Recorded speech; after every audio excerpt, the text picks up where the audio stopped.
Welcome to Brothers of the Serpent podcast.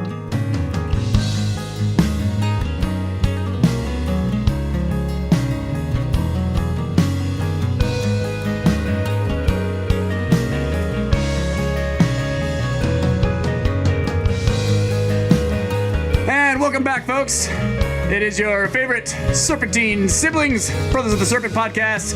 We are here in our 10 by 10 by 10 tangent cube of science, nestled amongst the dusty bones of an ancient seabed high up on the Edwards Plateau. Last week, we were totally astonished to find out that our podcast had gone all the way to 11. Whoa. And so we are on episode 12, and 12 is a great number to get into some serious geometry. So... It's 2 6s. So that's what we're going to do. We have a couple of interesting topics to discuss tonight, and The rest is boring. the rest is very boring. Is there is there anything in the news you want to bring up, anything like that, before we get into the serious topics? Nah, if I did that, I'd talk my ass off. Oh, right. So There's some let's just news skip stuff, that. but I think I want to save it for next time. No flat earthers, though. Thank God. Yeah. They're there every day. Oh, I know what it is. Every time the world revolves, the flat earthers are there. That's right. They're correct twice a day. Stupid flipping Like coin stupid- flat earthers. Like a broken clock. There is something we need to talk about, though, briefly, at least a little bit, because we did this for the show, which was the day trip. Oh, yeah. I knew there was something besides... Me too. Yes. Yeah, I was like, what am I forgetting here? Yeah. So we decided, or Kyle brought this up. I wanted to do a field trip. I was tired of being an armchair theorist. I wanted to get out there in the world and really look at some cool shit. So, He was like, let's go get some ammo for our armchairs. yeah. So I initially tried to look up some ancient, human stuff or giants or whatever, Aliens. petroglyphs, and I was also wanting the trip to be a day trip, like something we could do in one day and have plenty of time to look around. So as it turned out, I found a volcano. Right. And we were in Central Texas, and we're like, what? An extinct volcano that was like 2 hours away. So we were like, let's do this. And we drove up there to check it out. And it is called Pilot Knob Volcano. Yeah. And it's not, well, is it called Volcano still? Yeah. Okay. Because it's not. I mean, it's not a volcano, but it was. It hasn't been a volcano in a long, long time. But you can actually look it up on Google Maps, Pilot Knob Well, I'll Volcano. have pictures of it in the show notes, too. No, I'm just saying. Yeah. It says Pilot Knob Pilot Knob. Volcano. So we go up there, and it's all on private land, and we drove around it and went down various roads and We sort of navigated driveways. it 3 times, and then we found the entrance. And yeah, well, I went and knocked on somebody's door. They didn't know anything about the volcano that was right behind them. Yeah, we're like, you guys know there's a volcano right there? They're like, no, get out of here. Yeah. I was like, yeah, we're doing a research project on volcanism, and we'd like to go explore that extinct volcano behind you. And the guy was like, I don't know anything about that. Volcanoes ain't extinct. Get out of here. Well, do your neighbors know anything about that? I don't know. My neighbors have just moved here. Oh, well. Yeah, the Austin populace was massively unhelpful. Yeah. But there was a nearby park called McKinney Falls. Yeah. And we were like, it's really close to this extinct volcano. So we're like, surely there will be Somebody there will know. something there, and somebody might know something there. And when we were on our way there, we were going up a hill that was possibly part of this volcano as well. And there were some huge boulders on the side of the road. There was a sign that said historical marker. We were like, where's the marker? Where the fuck is the marker? Yeah. So I pulled over into the first driveway entrance we saw, which was gated. It just stopped right there. But then we saw these huge boulders, amidst the stinky, gourd plants that are out there now. God. They smell terrible. But yeah, so we tromped through the stinky gourd to these big boulders that were not limestone, and sure enough, they were very porous. They looked frothy. Yeah. And there were weird red crystalline formations on them and some quartz pockets, like geode pockets around them. And Yeah, pictures in the show notes again on this stuff. Yeah. So we got some of that. And then, everything, you got to realize that, like, every rock, everywhere in the area we live is either limestone or flint. Right. If it's not one of those, it was brought in by somebody ordering gravel. Or a volcano. Or there's a volcano. But there's no volcanoes except for this one. Oh, there are some weird spheroid things. Right, those come from space, didn't they? Right, they came from space. Anyway, so we walked around, looked at those boulders for a while, and they were very strange. They had like weird veins going. Sorry. Yeah, no. Yeah, they had veins going through them. That's the thing that struck me the most. Yeah. What are these veins? Yeah, and they were layered like little hamburgers. Yeah. A little crystal layer. Yeah. Bacon. We've seen there's tomato.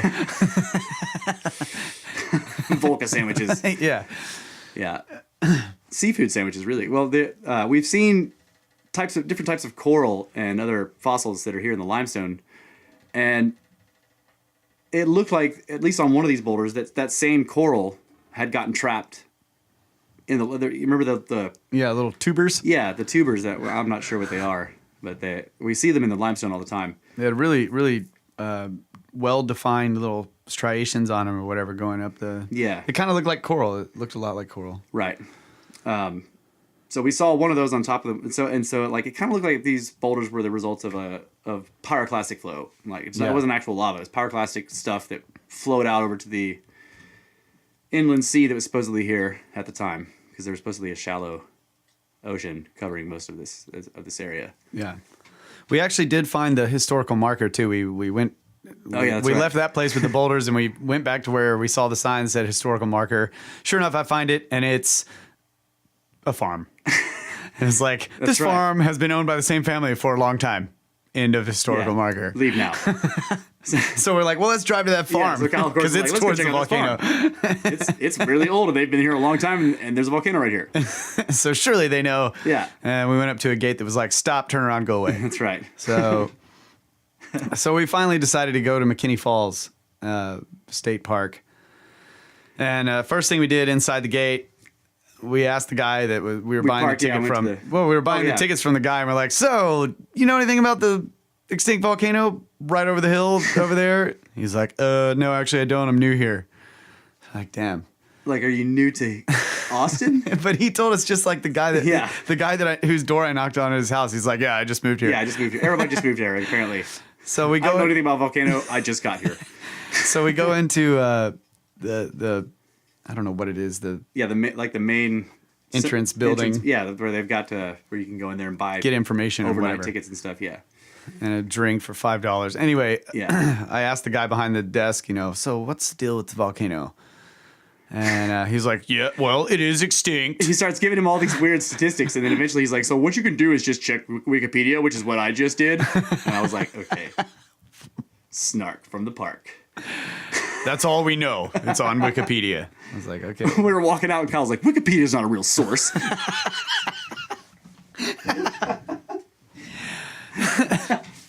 So we explored McKinney Falls, just the general area where everybody there was in swimming trunks, oh my God, carrying freaking beach balls and towels and wearing their shades, and yeah, they had their lawn chairs and their coolers full of beer and their kids and everything, and we're like dirty geologists.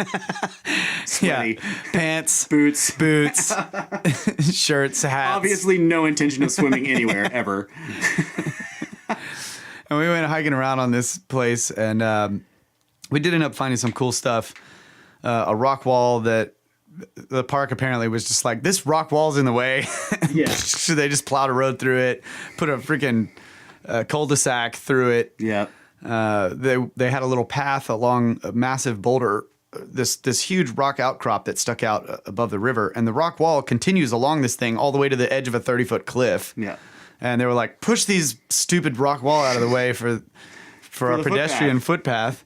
And they just knocked it down and pushed it out of the way. So when we're talking about a rock wall, we're talking about like a dry laid construction with rough stones. So the stones weren't finished or worked at all, and yet somebody stacked them up without using mortar to where they fit really well with each other. Now obviously it's not tight fit like it would be if the stones had been worked, but they just took stones that are just like shaped however they were shaped, and then managed to like freaking Tetris them into this wall. Right. Okay. Yes, Tetris is a verb. They Tetris them into a wall. So anywhere where the park had not knocked it over or kicked it down or whatever to, sweep it out of the way for the stupid swimmers. Like when we got into there was a couple of sections, maybe 200 or 300 feet, where it was in the deep woods. Not deep, but it was in the woods where there was nothing else around, and it was like 4 feet tall. Yeah, sticking above the beautiful surface. flat sides. Yeah. Trees, and there's huge trees growing on either side of it, all around it. Like obviously they weren't there when it was built, because the wall is like the growth of the tree has caused it to lean out or bulge out, but it still hasn't fallen over in some section. In some cases, it was leaning way over from this tree, and it was curved and stuff, but it was still holding together. And it's just like, man, who built this? Yeah, and it was running the long portion of it that we were at that went to the river was running basically due east and west. Yeah. So I was like, hey, we don't know. We don't know who built it. They don't know who built it. Of course, everybody's going to say, oh, the settlers or the farmers or whatever built this wall. And right. The common explanation is like, well, it's either they were moving the rocks out of their fields that they were, Which this wall was built along a massive rock outcropping. Right. So it's on top of a gigantic. It was not for farming. Right. Because you can't farm on top of a limestone boulder. That's right. I've never seen anybody be able to plow limestone. And it went all the way to the edge of it. Right. And stopped. And it's like, the other thing they'll say is like, oh, they used them for fences. But that doesn't work. That doesn't work either because they're short. Because obviously there was an old but newer fence that had been put in beside the wall because the wall doesn't work as a fence. Right. They put barbed wire on this newer fence because barbed wire does work as a fence for cattle, right, whereas rock walls generally don't. Unless they can, but they can if they're tall, if they're really, really tall. Yeah. Like that one out on that property that we went to. But anyway, so we find this first and we're like, okay. And I marked it on the map to see, because we knew we were eventually going to get across the river, and we were going to check over on the other side if it continued on the other side through because the river was like, I can't describe it, but you could look in the pictures. There's like this long tongue of limestone that to me it looked like a mud flow, like that it all happened at once, because there was very little. You couldn't see any layering on any. So when you normally look at limestone, if there's a break, like if it's a canyon wall or whatever, you look on the side and you can see layers, defined layers, and that layer, that stratigraphy shows you that each layer was usually laid down during one seasonal, during 1 year or whatever, or during larger cycles. But if you can't see any layering, that means the whole thing was put down. And it kind of looked like, jumbled, garbled stuff. That's right. And if you looked at the pattern of the rock, kind of sloped down in one direction, like it really looked like a mud flow that had poured out and then stopped and then hardened there into limestone. But this river cut through it, like directly through the middle of it. Right. And it, so it cut this huge canyon. And as we kept walking, we found out like what was special about this park. And they're talking about the waterfalls, but really it's not. It's the cataracts that the water had cut into the limestone. So it's almost impossible to describe the geology that happened here. But like we've discussed the water tornadoes that appear in huge floods that start to eat potholes into the rock. There was tons of that all over the place. There was a bottleneck incredible. where the river took a 180-degree turn, and it just it bottlenecked in within, because it was already trapped in this canyon that it had cut into this limestone, and it had to go around this curve or whatever, and it just it is an alien-looking landscape. It was huge, massive holes drilled through the limestone in all these different directions, and it leaves like a Swiss cheese sort of thing. Yeah. There's so many of them. And the ones that were dry, that are not down in the water, right, which you can see the water was clear enough to where when you're looking down in, you can see these huge dark circle holes. rings and whatever, dark holes. But there were some on the sides that didn't have water in them. One had a big tree growing out of it, and it was at least 6 or 7 feet deep. Yeah. And it was full of rubble in the bottom. So, we don't know how deep it could be if it was excavated. Who knows? Right. And a lot of them had like elongated forms, which was interesting, because that implies that the whirlpool was kind of doing this like back and forth oscillating motion over that area. So it would kind of drill this long lozenge shape. Yeah. Or like freaking commas. I like the idea you had that like that when the water was coming, it would kind of tilt over and sort of drill it sideways. That was I was like, man, that's a cool. Well, you know, when you're sitting in the bathtub and it's draining out. Yeah, and it's like no, seriously, we actually drained this pond for work, and there's a big pipe down in the bottom, and we took the valve, we opened the valve on the other end, and it starts draining everything, and yet the river flow is pushing the top of the water. Yeah. And the center and the middle of the river is flowing faster than at the edges. But down in the bottom somewhere is this hole that the water's getting sucked down into, so this whirlpool forms. But as the whirlpool reaches up to the surface of the water, that surface is being moved. So the top of the whirlpool is like way over here near the bank, and we're looking at it, and you can see this long tunnel that just goes sideways and curves down. It's a silvery tunnel under the water, like a long bubble. It goes down a little bit at first, but then it just turns sideways and moves way over there, and then goes down. And you can see kind of where the hole was. So that's kind of what I was thinking. Right. Like yeah. And yeah, that's what I'm saying. As soon as you said it, I was like, oh yeah, I can see how that could happen. Like it gets pushed over this way, and then it's starting to cut into it sideways. Right. It's freaking badass. Yeah. So Russell put pictures up there for y'all to look at. Yeah. The other cool thing is we went off the beaten path there, trying to get away from all the, the waterfalls people, and they're not sheep; they're like seals or something. We're not talking too much shit about these people because they were all having a good time. Yeah, we were having a good time. It was just a totally different good time. It was just weird to stand there, and I'm looking at all this stuff, and I'm like, "There's a gigantic cataclysm that happened here," and you guys are like, "Yay, waterfalls!" Yeah. Anyway, so we go off the beaten path, and we find this other small ravine off to the side of this big area we're talking about, and we walk down it, and sure enough, we see something that looks a lot like the big boulders on the side of this volcano that's maybe a mile away or whatever, and it's underneath this massive solid chunk of limestone that's really where it's like characteristic of the whole park. Right. It's this limestone stuff. So we're like, is this a pyroclastic flow under here? And we took some pictures of it. It had these really strange honeycomb like crystalline patterns in it, and very, very. It did not look like limestone or sedimentary rock at all. Right. Oh, however, it was like definitively layered. Right. But it was not sedimentary rock, and it was like full of crystals and other. And the crystal structure, or they were almost like lattices that would go up through different layers. Right. And crisscross around it. It was very strange. Like, think of looking at looking at a piece of cardboard after you cut it. Like looking at the side, you see this sort of this like supporting lattice work inside there. It was like that. You're looking at a layer of rock, and there's this weird. Yeah. So we got some pictures of that, and then our buddies that we had invited to go with us, who decided to be lazy and wiki rabbit hole at home instead of going to look for volcanoes, actually found a really good diagram of the volcano. Yeah. Can't go to the volcano, but here's a diagram of the volcano. That's right.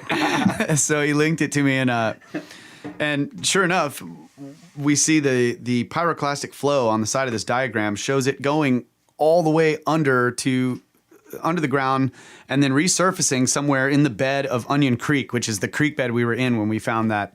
Right. That Onion Creek had dug its way back down to this layer or whatever. Right. Yeah. So it was really fascinating. Then we found Williams Creek. Yeah. In the back. We went back there to kind of look at the homestead area and maybe look around for some arrowheads and stuff. And sign for Indian mounds is really because it's where a fork in the river is, and that's very right. There's a fork or whatever, so we're like, that's a usually good place. And we knew there was a homestead back there, and we also knew that like homesteads are usually built on homesteads, and so a lot of times we found. So we went back there to look at that, and read some bullshit propaganda about slaves, and then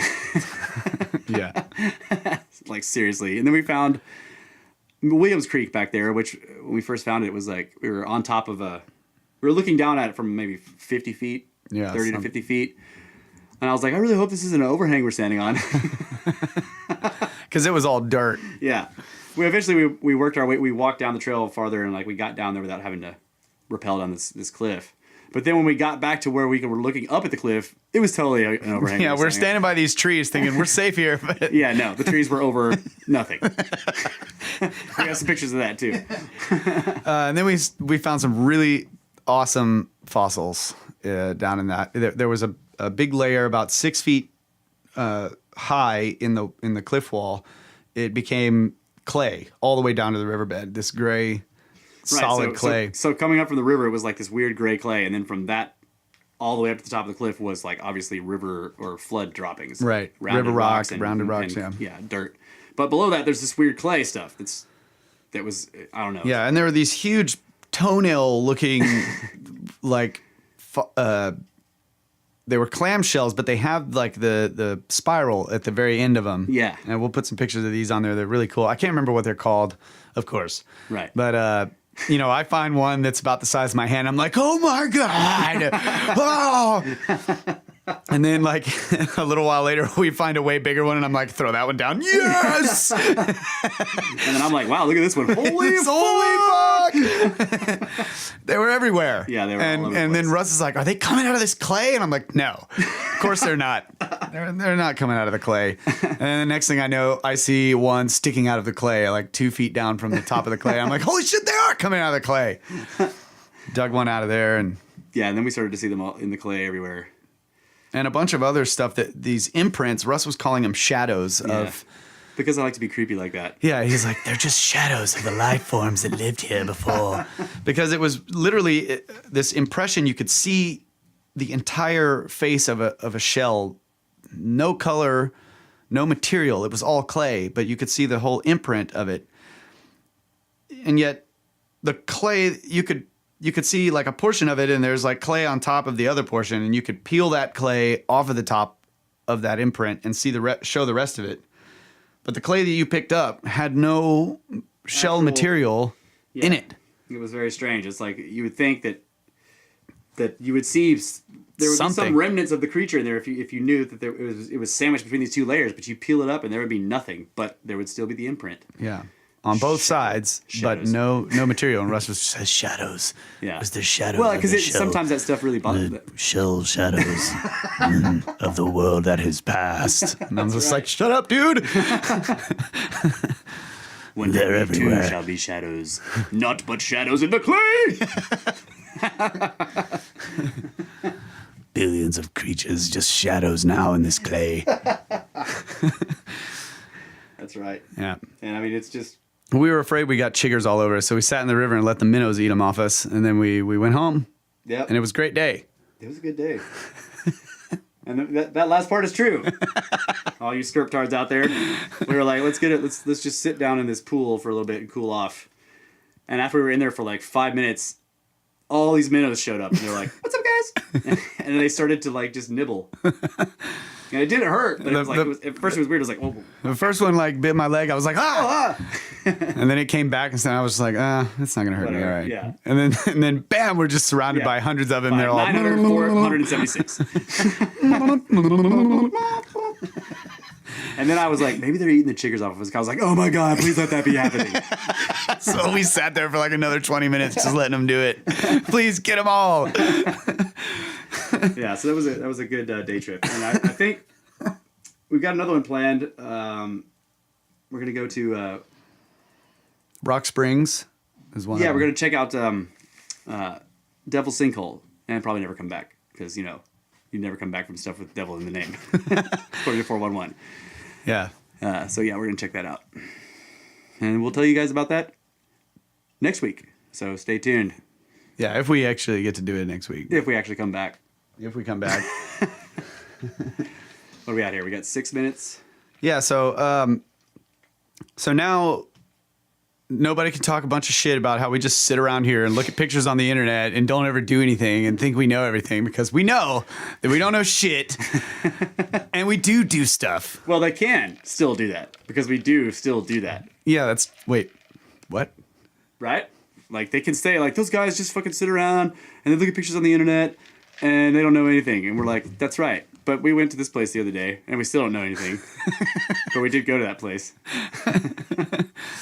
Yeah, so we are And actually... did not get chiggers, so I know that. Yeah. Minnows. love chiggers. Should have had chiggers. Minnows are fat. Instead, it was great. And they're starting a cargo cult now about the two giants that once came to their river. Yeah, we made up a whole story.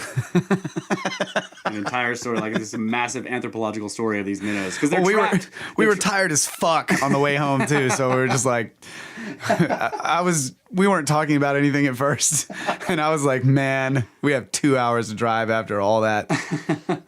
So when that conversation started, it was great, and I was not going to let it go. Yeah, it was hilarious.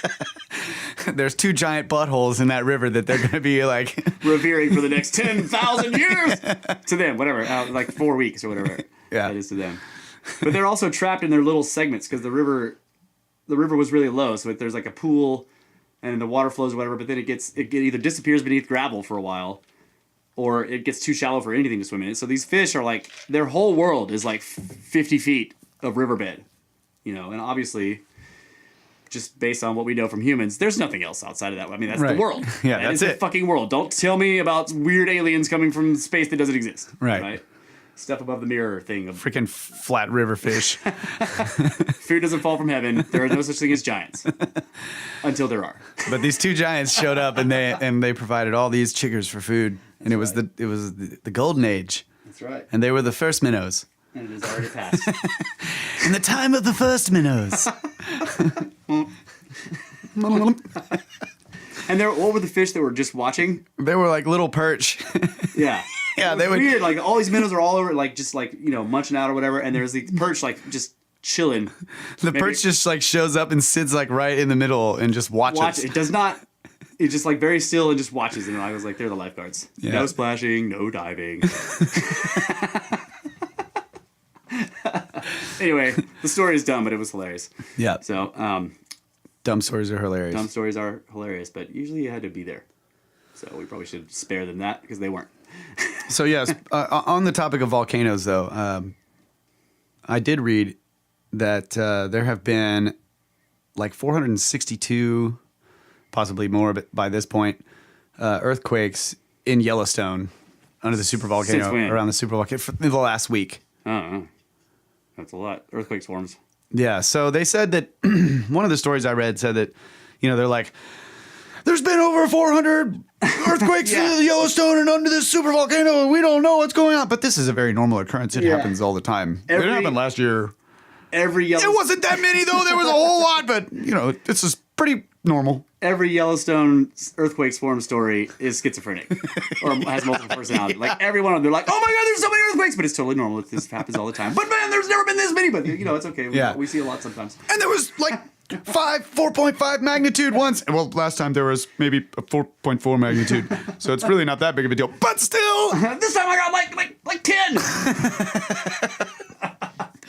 10. So yeah, of course the scientists are like, this thing could blow any moment and kill us all, but it's not going to. Right. Yep. Most likely, it's not going to. So everyone stay where you are. We're getting all these warning signs that it's about to explode and kill everybody, but it probably won't. Yeah. So don't panic and don't leave your home. Stay here. Don't leave your home. If you're camping in Yellowstone, stay here. If it explodes, you'll die first and won't even know. If you leave, you might have to run from the lava, and that would suck. Yeah. So we did some research. A little bit of research on volcanoes when we were on our way up there, and it turns out that the explosive type has to do with the amount of there's multiple reasons that make it explode, but the big one is the gas, right? Yes. And then So they talk about viscosity, which is the resistance to flow. Right. And so the higher viscosity the lava is, the less it wants to flow. So the more sticky it is, basically. The more sticky it is. And it sticks to itself and it sticks to everything else. And you're just like, oh, God, it's got lava stuck to me. So a highly viscous lava flow, lava will typically outgas, like as it approaches the surface. The gas is swelling. Right. There's less pressure. Yeah. So, gas that's dissolved basically into the lava will nucleate and form gas bubbles that will then, come out. If it is a low viscosity, then it's easy for the gas bubbles to escape. Right. So think of like a soda. When you open the soda, that lets a bunch of pressure out, so all the bubbles in the soda start to expand, and they join each other and make real bubbles, and then it starts to outgas, right? If you imagine that soda was like cold maple syrup, and you crack that thing open, it would be a very different reaction, and it eventually would just blow up in your face, because like, instead of kind of like being able to go and let the gas out, slowly, because the liquid is very viscous.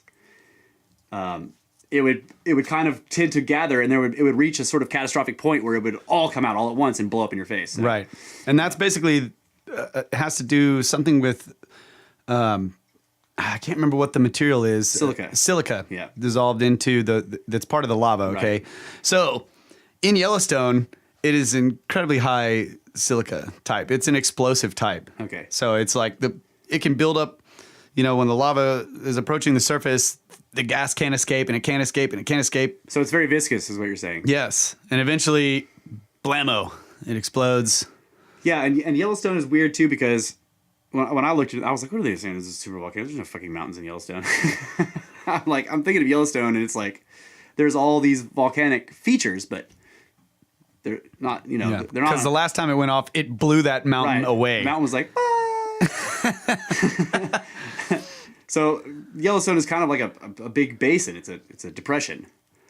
Okay, and every volcano every volcano has an injection chamber. So none of them are exploding directly from the mantle, right? Right. The lava, the mantle material, which is the lava, is injected into the crust through some fault or crack or whatever, and it will exploit that and widen it. Okay, and then it will either find or it will inflate a chamber somewhere in there, and like that's where it will sit. It will stop, get trapped there. And that's typically where it picks up the silica, right? In the crust, it starts to melt the walls and stuff of the crust and picks up silica there. Right. So every volcano has a chamber like that. Most of them are the magma chambers can be miles and miles and miles underground. In a shield volcano, like I guess it's the Big Island on Hawaii.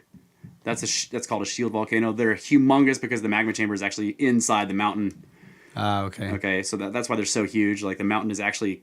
It's really the magma chamber coming up out of the ground with the mountain on top of it. Yeah, that's why they're awesome. Just ridiculously immense. But Yellowstone isn't any of that.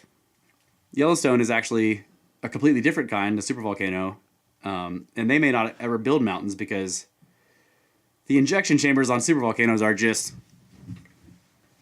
they're huge. And there's probably multiple levels of them going all the way down. So. I know they did recently find a second level. Yeah. That they did not know existed before. Right. And so that means like the magma injects into one level, and then eventually the pressure gets high enough, and then it injects into the next one, and it's getting closer and closer to the surface. But there's this sort of, the pressure thing is more complex. And I would imagine that the level on the top has the most silica in it, right? Because it's been working its way through the rock. The highest viscosity. The stuff in the bottom is pushing up, and right. So it's easier for it because it's got lower viscosity down low, and it's hotter. It's easier for it to make its way to the next chamber. By the time it gets to the top, it's real thick. It's cooler. Right. And it's got a lot more silica in it, and also gases are wanting to nucleate and expand, and they can't. And it hasn't yet actually reached any kind of point where most of the pressure has dropped. It's still under a great deal of pressure. Right. Until it finds a way out of that last chamber and gets out into the open air where the pressure is almost gone. Right. So it's kind of like you were saying, if you shake up that bottle of soda, as long as you got the cap on, you don't really see a whole lot of air bubbles forming. But not a big difference. If it blows one cap, you puncture a hole in that soda can. Right. All those bubbles are coming out because and it's explosive. It's relieving the pressure. And it can be explosive, yeah. Right. So the Yellowstone one... You can test this at home by shaking up a spray paint can and shooting it with a rifle. Do not try that at home, please. We have to take a snake break. Did you just say to shake up a spray paint can and shoot it with a rifle? Yeah. We have this. Russ made this logo called "I Tried It at Home," and it's got the little stickman figure. It's one of those, like warning signs, OSHA safety things. And the guy's on fire and he's got glass. That's right, broken leg, on fire. I tried it at home. Yeah, well, we do. So we're taking a snake break, and we will come back with more volcanoes and monsters. Science. Snake science.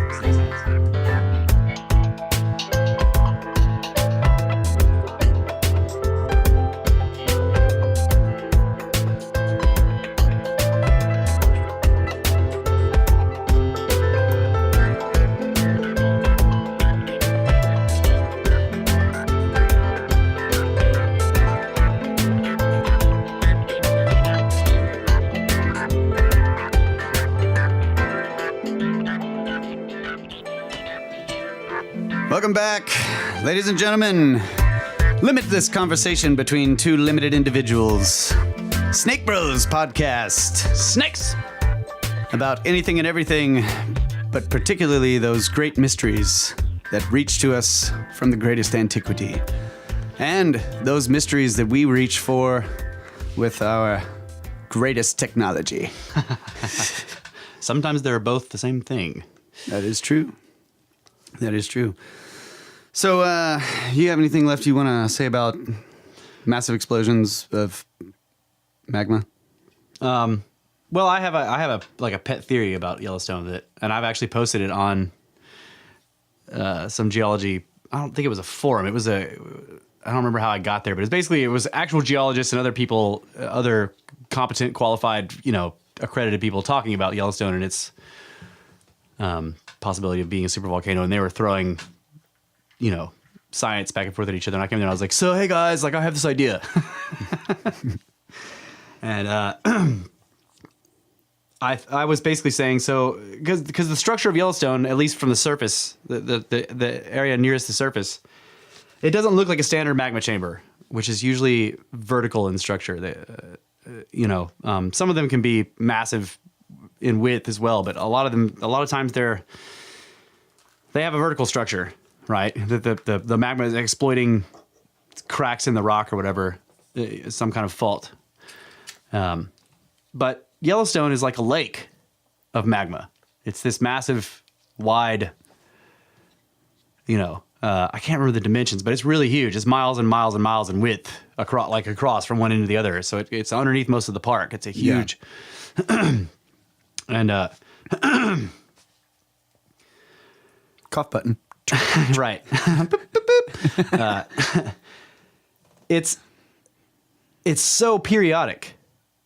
If you look at the timeline that they give of the previous Yellowstone supervolcano explosions, it's like a clock, 400,000 years, bam, 400,000 years, bam, 450,000 years, bam. It's like, I'm like, okay, there's a cycle here. Yeah. And most of the time, stuff this catastrophic is usually, it's cosmogenic. The cycle is outside the Earth. Because there's nothing on this Earth that results in energy outputs that explosive, or, as far as I know. The cycles here. But there could be a body in space. That's what I mean, yeah. That its cycle or coming near us or whatever we run into happens every 400 roughly thousand. Exactly. So I was basically proposing to these guys, I was like, look, so I think, because also the Yellowstone supervolcano structure, the whole thing just appears out of nowhere suddenly at some point, millions of years in the past. It just bam, it's suddenly there. And then every 400,000 years after that, it explodes or whatever. I'm like, okay, so my idea is some large Oort cloud body got dragged into the inner solar system in those millions of years past. And then it's being handed around by the outer planets or whatever, the same deal where it turns it into a comet stream. So you get these big streams of material, and then Earth runs into the stream and gets smacked by a huge piece at Yellowstone and generates the initial thing. Right. It makes, it goes in and like, and I was suggesting that it was like the only thing difficult about this theory is that it has to be a relatively small but extremely dense projectile, like whatever the impactor is. Like, in other words, armor piercing. Yes, because I was telling these guys, like, the reason there's not a standard impact crater is because it didn't impact like a normal thing. It'll bury itself into the crust. At some point, all of its velocity is turned into heat.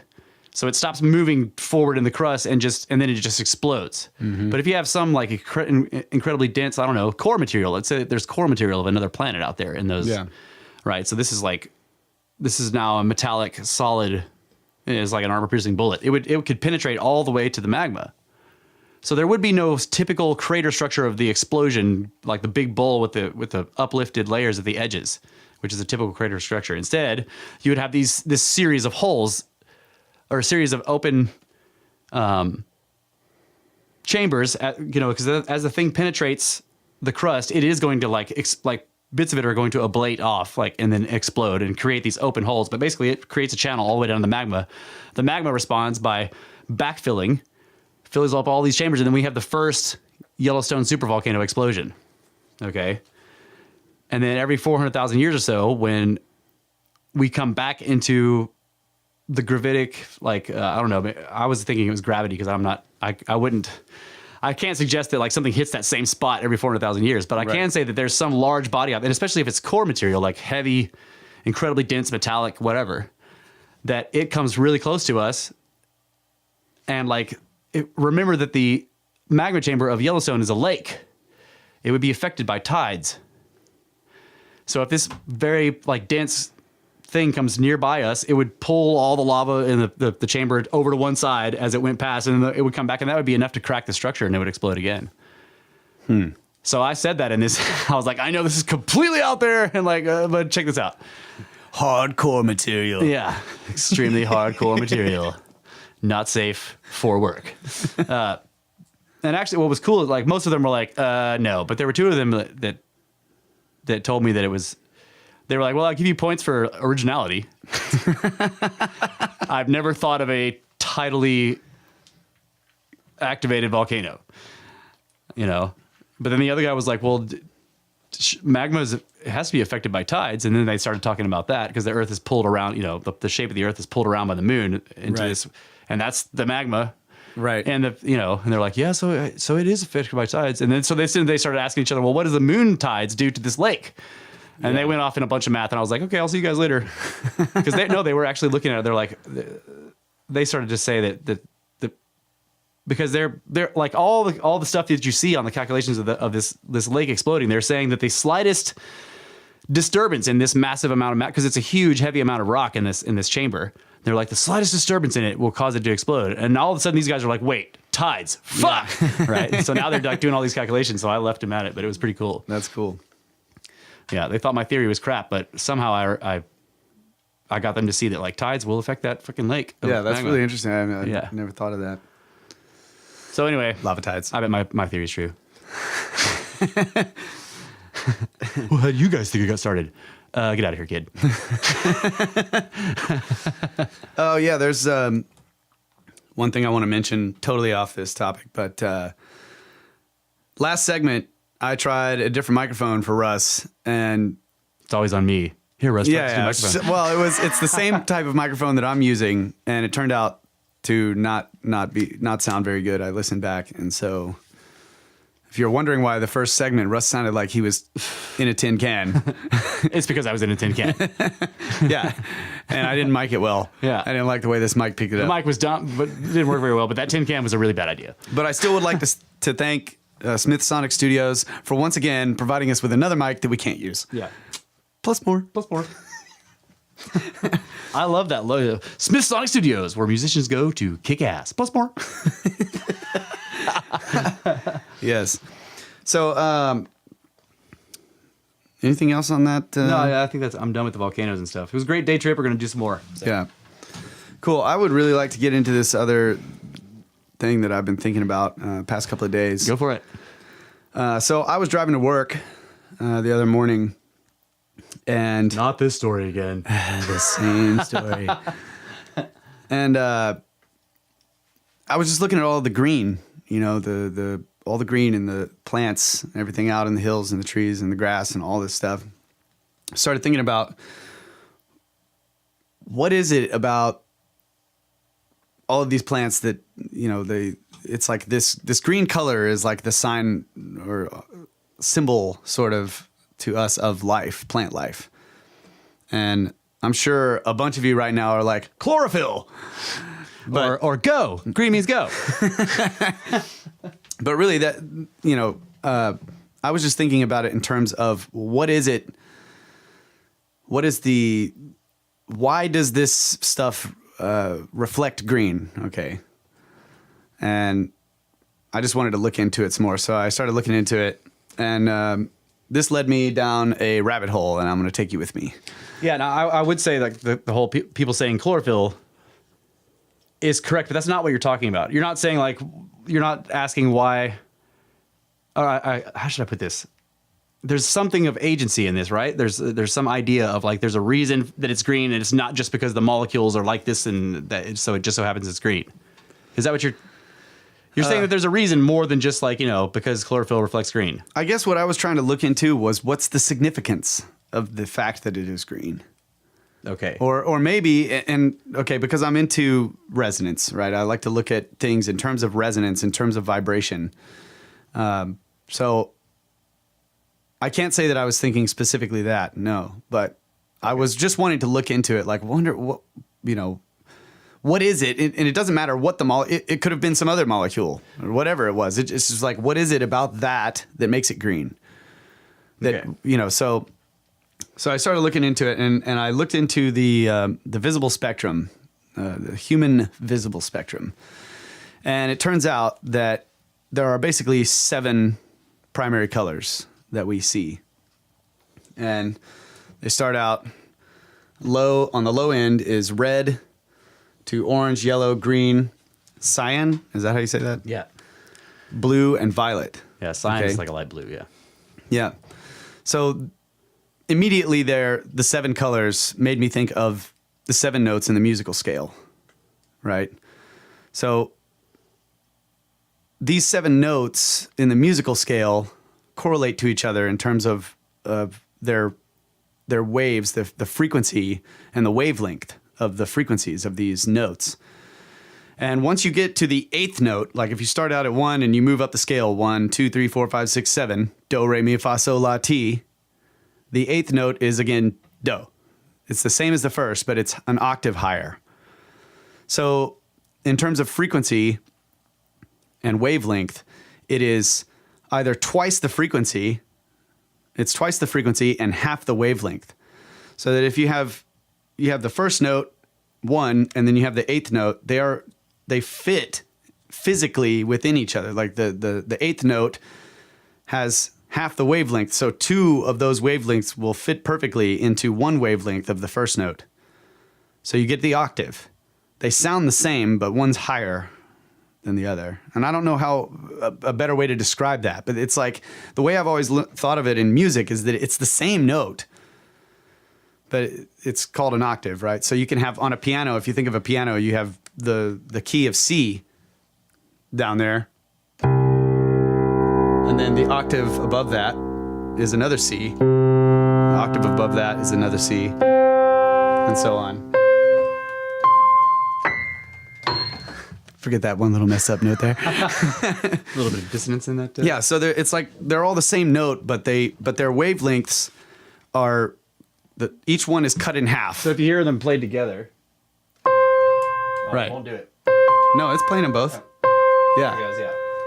You can hear that's. I mean, you have to really listen to hear the As opposed to those two, which Right. are obviously different. they're notes. different. But again, this is a It's a C and an E, right? So the E is a third up. yeah, So its wavelength is a fraction, yeah. right?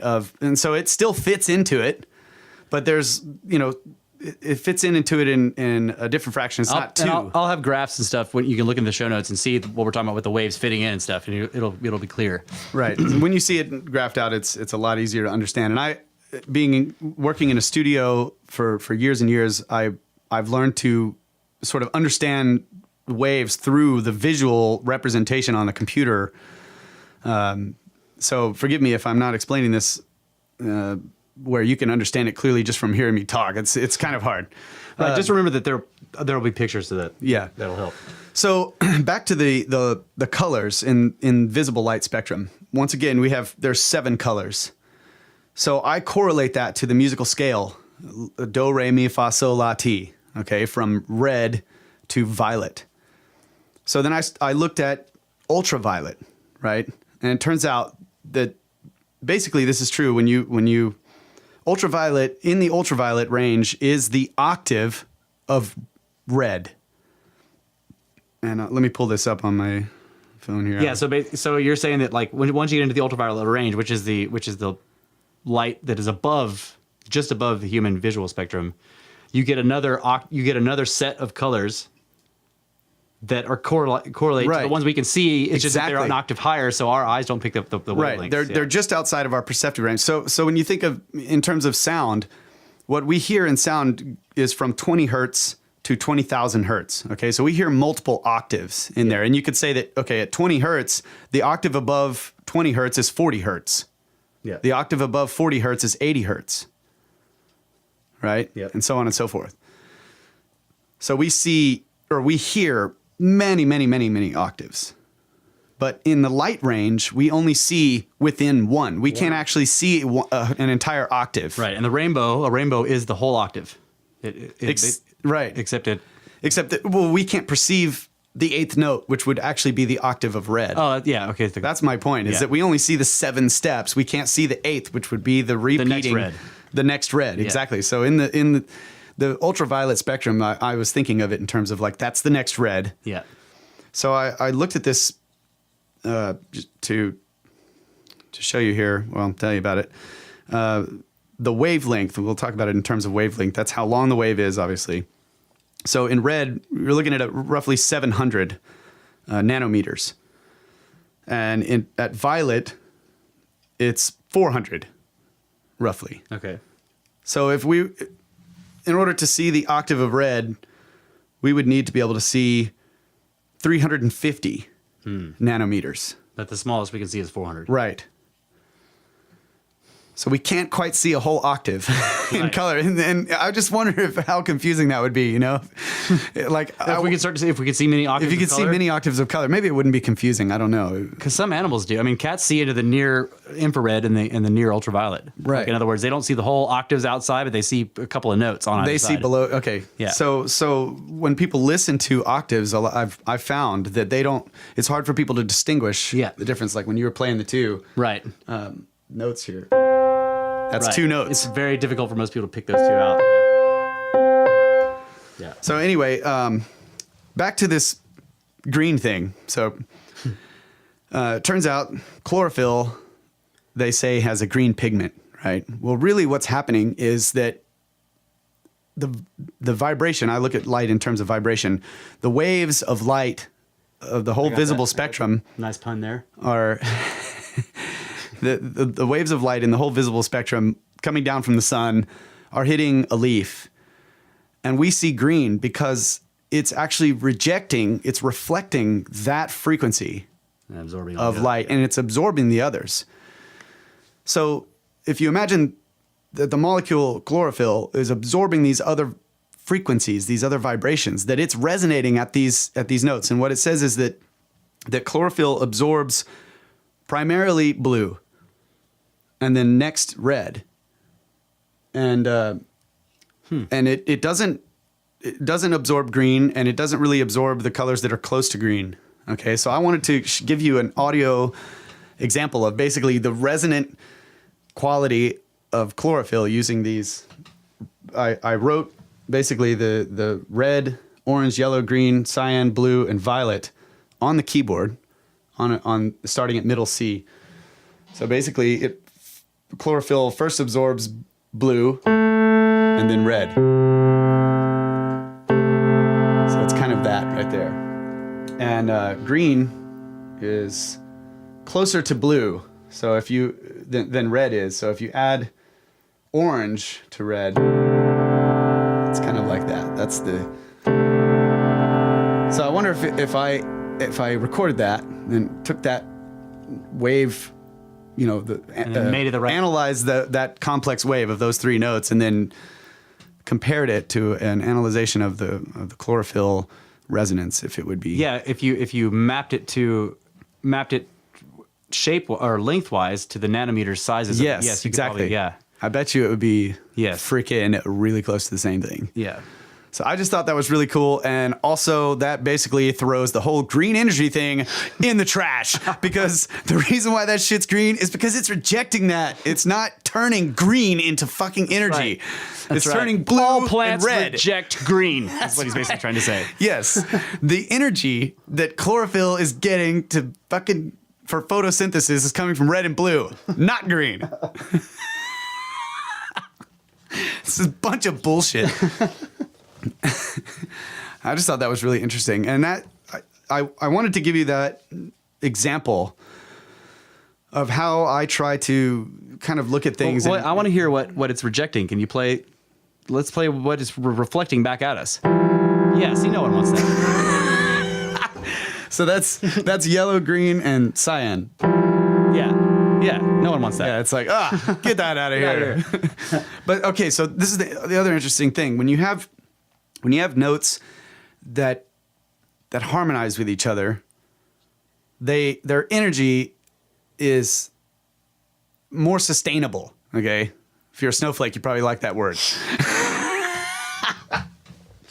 Whoa. sorry. It's more sustainable because it's a stable system. So when you have these two like dissonant notes, wait, is that the right? Yeah, that's right.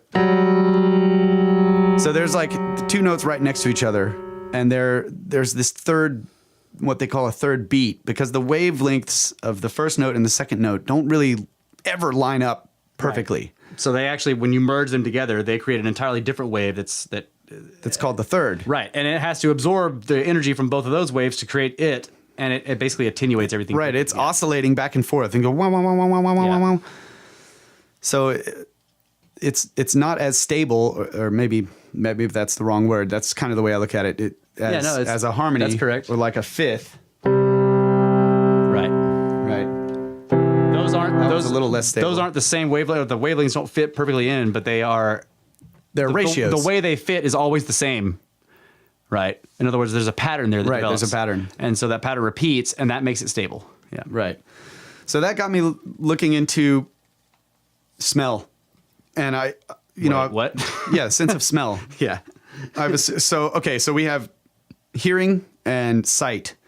And I kind of have like a basic understanding of how we perceive these things in terms of waves. Yeah. And I'm thinking smell is a very similar thing. Like every molecule is resonating. They're all vibrating. Yeah. And so we breathe like certain molecules into our nose, and there's something about those vibrations is transferring information. Right. And we're sensing that. Raise your vibrations. That's right. So it turns out that there are a couple of theories on that. One is basically vibration theory, and the other one is olfaction. It has to do with the geometry, right? So there's this idea that, and then there's one that sort of contains the two together, where there's these receptors in your nose that have a specific geometric shape. And so certain molecules can't even fit into them to get in there and resonate anything. So they won't be detected by that receptor. But you get another molecule that is the right shape, it can go in there. A bunch of different molecules can be the right shape, and they can fit into a receptor. And then there's the binding idea of like how long that molecule or how well it will bind. And when the molecule gets into this thing, it resonates, and there's a ratio to what the receptor is tuned to and what the molecule is vibrating at. And so there will be a certain how well it binds is kind of based on that, right? If they're very well tuned, it'll bind really well, and it'll be a powerful freaking smell. If it's not very well, it'll be like faint. one of those farts that seem to follow you around. Yeah, they're just binding in there, That's man. right. They bind in there and they fucking stay. They just stay in there. It's not really that the gas is still coming out. Right. It's not really that the fart is still It's just just You stuck just in your still nose. have it stuck in your nose. So I didn't get real deep into that. I find all of this stuff very interesting, and I like to look at, or try to look at things in, I don't want to say that, it sounds cheesy, but in a different way, in a new way. But I typically use how I understand sound and music to sort of relate to various phenomena that I read about or observe in terms of light. And almost every time, these things correlate so well together. And I just thought that was a really interesting one. The first question he asked me about on this subject was years ago at this point. He said, where does sound become light? It was something along those lines. Yeah. Where basically he was saying, like, at what frequency is sound now correlating with the electromagnetic one? You know, maybe not sound becoming light, but that, is there a note? Yeah. What note is it? What frequency is it? What note is it where sound is like the same frequency as some color of light, you know? And I was like, there's no such thing, you know, because I'm thinking of mediums, you know, and I'm like, well, sound is moving through air, but of course it doesn't. Sound can move through any medium, just like, you know, so that was dumb. But most sound we associate with is moving through our atmosphere, which is a very particular medium. Right. And it will not accept certain wavelengths, like ones that are very tiny, that are smaller than the molecules of the air that it generally contains, right? So, and most light is in that. The wavelengths are tiny, tiny because also you have to realize that light is moving incredibly fast. So all of these, like, you have to hold multiple properties in your head at once if you're trying to understand what's happening when waves are moving past you. Because as the observer or observing the waves, what really counts for you is the beat. How many, like how many times the wave are moving past. But that matters on how fast the wave system itself is moving. Right. And then how long the wavelengths are. So in light, you can have incredibly long wavelengths just in terms of how long they are one wave after another, but the beat will be incredibly fast because light's going 186,000 miles per second or whatever. Right. Whereas sound moving through our atmosphere is going 600 something miles an hour, right? Which is it's not even moving compared to light. So sound can have it'll have a 3-foot long wave, but when it hits you, it's like this incredibly low tone, whereas like light can have wavelengths hundreds of miles long, and you would never hear them because they. Yeah. So another interesting thing on that point, as the observer, your motion within the medium affects what you perceive. So if at a distance there's a note being projected, this wave, like this is a C. Sorry about that. This keyboard is sort of behind me. Right? That's being projected. And the sound is traveling at you. Let's say you're at sea level, right? The sound is traveling at you at 1,125 feet per second. And you're standing still, and the thing producing the sound is standing still. Now, if you traveled towards the thing producing the sound at 1,125 feet per second, then you would be hitting those waves twice as fast. Yeah, make it octave. And it would sound like this. But that's not actually because it's the observer, yeah. That's because of the observer. So it's like relative. It's like relativity. Right. Because the thing receiving the sound is also an object that's moving around in space. The sound will change based on what that object's relative motion is compared to the thing making the sound. And it's so this is a Doppler effect, which most people have heard of. If you're standing on the side of the road, an cars, ambulance is coming. Yeah, or even just cars going by, they go shh when they're tired, the sound the tires make, and that's Doppler. Like as it's coming towards the you. Engine. Yeah. Yeah. Or if it's the guy shouting. Yeah. So if you're in the middle of the Empire State Building on the middle floor and somebody jumps off the top, they go. But they were actually screaming the same note. Right, they weren't changing their note. They were the same terrified level the whole time. So what happens is as they're approaching you, they're producing sound, but because they also have a velocity, and their direction of travel is the same direction that the sound is having to go to get to you, the sound waves will stack up. In other words, the frequency will be higher. Then when they pass you, right, they're still screaming the same note, but like as now the sound waves are having to come out and go towards you when their velocity is away from you, so the sound waves are farther apart, so it gets lower. Right. So yeah, that's the Doppler effect, and this happens to light too. Yes. Light Dopplers. So when there's like a star out there that is, say, in a galaxy, and it's on one side of the galaxy, far away, long time ago, that's like spinning towards us, and that star is actually hauling ass towards us. It will be blue shifted is what they call it, because the frequency of light is moving higher in the spectrum, like to us, perceiving it, right? If you're moving with the star, it will not be blue shifted. Right. But then the stars that are moving away from us, or that we're moving away from, are said to be red shifted. Right. Because that's a lower frequency, so the light waves are spread further apart.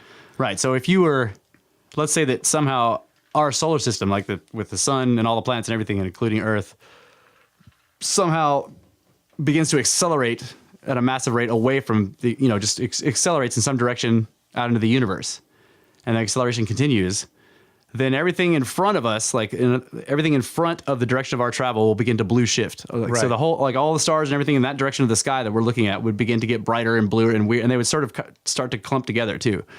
Whereas on the other side of the sky, people in Australia will have to look at the redshift sky. It's like a dim, boring. It gets darker and darker, but everything still clumps together. And if eventually the solar system with the sun and everything, it approaches the actual speed of light, we're getting really close to traveling the speed of light, then in the blue shift direction, there would be a single, like, incredibly radioactive glowing dot that is the entire universe in that direction. That we'd be approaching. Yeah, and it's all blue shifted to a point where we wouldn't be able to go outside. It would kill you because the radiation would be so high, right? Because we're hitting all these radioactive... We're hitting it all ridiculously fast. Whereas okay. the universe that we're traveling away from, we wouldn't be able to see it all. So wait a minute. It would just be a black sky. Would that actually make the light... So normal light frequencies, if you move towards them fast enough, they become radiation. Well, they become damaging frequent, like gamma on the light scale all the way up at the top is deadly no matter what. Right, but I'm saying because it's a high frequency, right? Yeah. So if you're moving towards a low frequency light to the point that it's such a high frequency that it's in the gamma. Yeah, it kills you, yeah. Okay, so it becomes essentially to the perceiver or the person perceiving it's gamma. But it's, yeah. That's crazy. But it's not. I never thought about that. Yeah, but it's not. So if you run at someone fast enough, you can see through their body. That's right. And kill them. Yeah. Just the light of you approaching will kill them. But gamma radiation is not the kind of radiation that people think of when they think of radiation, which comes from like a nuclear reactor or whatever. That's different stuff. Gamma radiation is actually more like a laser. Okay, it's actual light that has been made into such a powerful thing that when you're hitting it, it's tearing you apart. Right? It's really high energy. Whereas like radiation that people think of like oh my god, Fukushima radiation. That's something else. That's something. It's completely different. That's heavy particles that are not traveling in waves. They're just right, but they also are radioactive, and they're emanating. The radioactivity is them emanating. Right, they're emanating waves of extremely high frequency. Maybe that's what's happened. I always look at it because they're neutrons, and neutrons are like big massy particles with no electrical charge, unlike the proton, which is positive, and then electron, which is negative. So if protons are big too, but if a proton was flying at you, it would start to dodge stuff because it's got electrical charge, right? It would move around all your nuclei, because those are filled with protons also. So the proton would go around that. Whereas a neutron doesn't give a fuck. It just runs into everything, which is why it's damaging. So that's called alpha radiation. Neutrons are flying out of the radioactive atoms. And because they're neutrons, they have a lot of mass. They're moving it near the speed of light, and they don't dodge anything because they don't have an electrical charge. So they just start running into your DNA and breaking it apart, and then making you have cancer and stuff. So, or tearing apart concrete or whatever material they're running into. Whereas gamma radiation is more like I said, like a laser. It's made of photons. It's photons have no mass. Yeah. So, wow, how do we get there? Anyway, I don't know, but I'm always like when you talk about stuff like that, like I'm always trying to plug it into like my understanding of waves in the way that I understand sound. Yeah. Okay. And it doesn't always work. Okay. There are things like what you just pointed out that are different about the way they work, and I'm not denying that. I can't say that neutrons don't come out in waves, but that would be a function of the decay rate of the atoms, not how they travel. I think, yeah. So I'm just trying to point out that going forward, like this is sort of trying to get into some of the ideas that we have been developing on the universe and the way we think things could possibly be working. One of the ways we achieve that is by trying to compare them or thinking of them in outside the box ways, right? And a lot of these things with like the Doppler effect, for example, with sound, the implications of that we can observe this thing going on with sound, this phenomena, the Doppler effect with sound, and then see the same thing in terms of light tells us something about the two of them. It's easy for us to understand at this point sound, okay, because we have, we can zoom in and understand the particles that make up the atmosphere of the air, and it doesn't move nearly as fast. It's way easier for us to clock it and right. Plus, we can look at the things generated. We can get really close and look at the things generating the sound, right, and look at all the relationships there. Whereas with light, it's a lot harder. If you're looking at something in space, you can't. You're like, what is that thing making that light? Right. And you have to guess based on the light you're seeing, and that's it. Right. And in order to see something that's causing light, before it's light. Yeah, well, the only way you can see can't- something is with light too. That's what I'm saying. Like we're trying to look at like, well, how does light happen? And then, so we can't see it because light's not there So yet. really, with space, we need to be able to get there and hear it. Because with sound, we're like, we want to go over there and look at it. So what we need to do is go listen to these stars and be like, what are they doing? That's right. So yeah, it's just we need to take a break. Yeah, we do.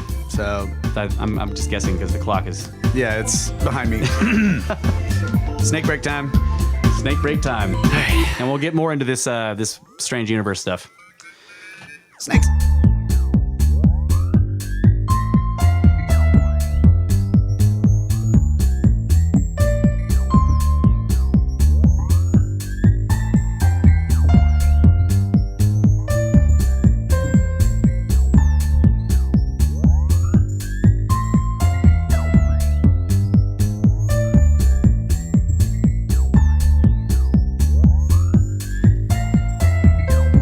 And welcome back, ladies and gentlemen. It is hour 2 of episode 12. Two. We are Brothers of the Serpent, and we have moved into one of our favorite topics, which is resonance, frequencies, universes, and snakes. Snake waves. I can't hear myself at all. What's going on here? Sorry. Oh shit, I don't know. And now I know. I had us muted. Fixed. There's a weird space-time anomaly right there. Okay, so I'm going to try to stay in this this topic of frequencies and stuff, but this might be a little bit, a little branch off of it a bit. But this is something I've been thinking about. Just checking, just making sure that's still on.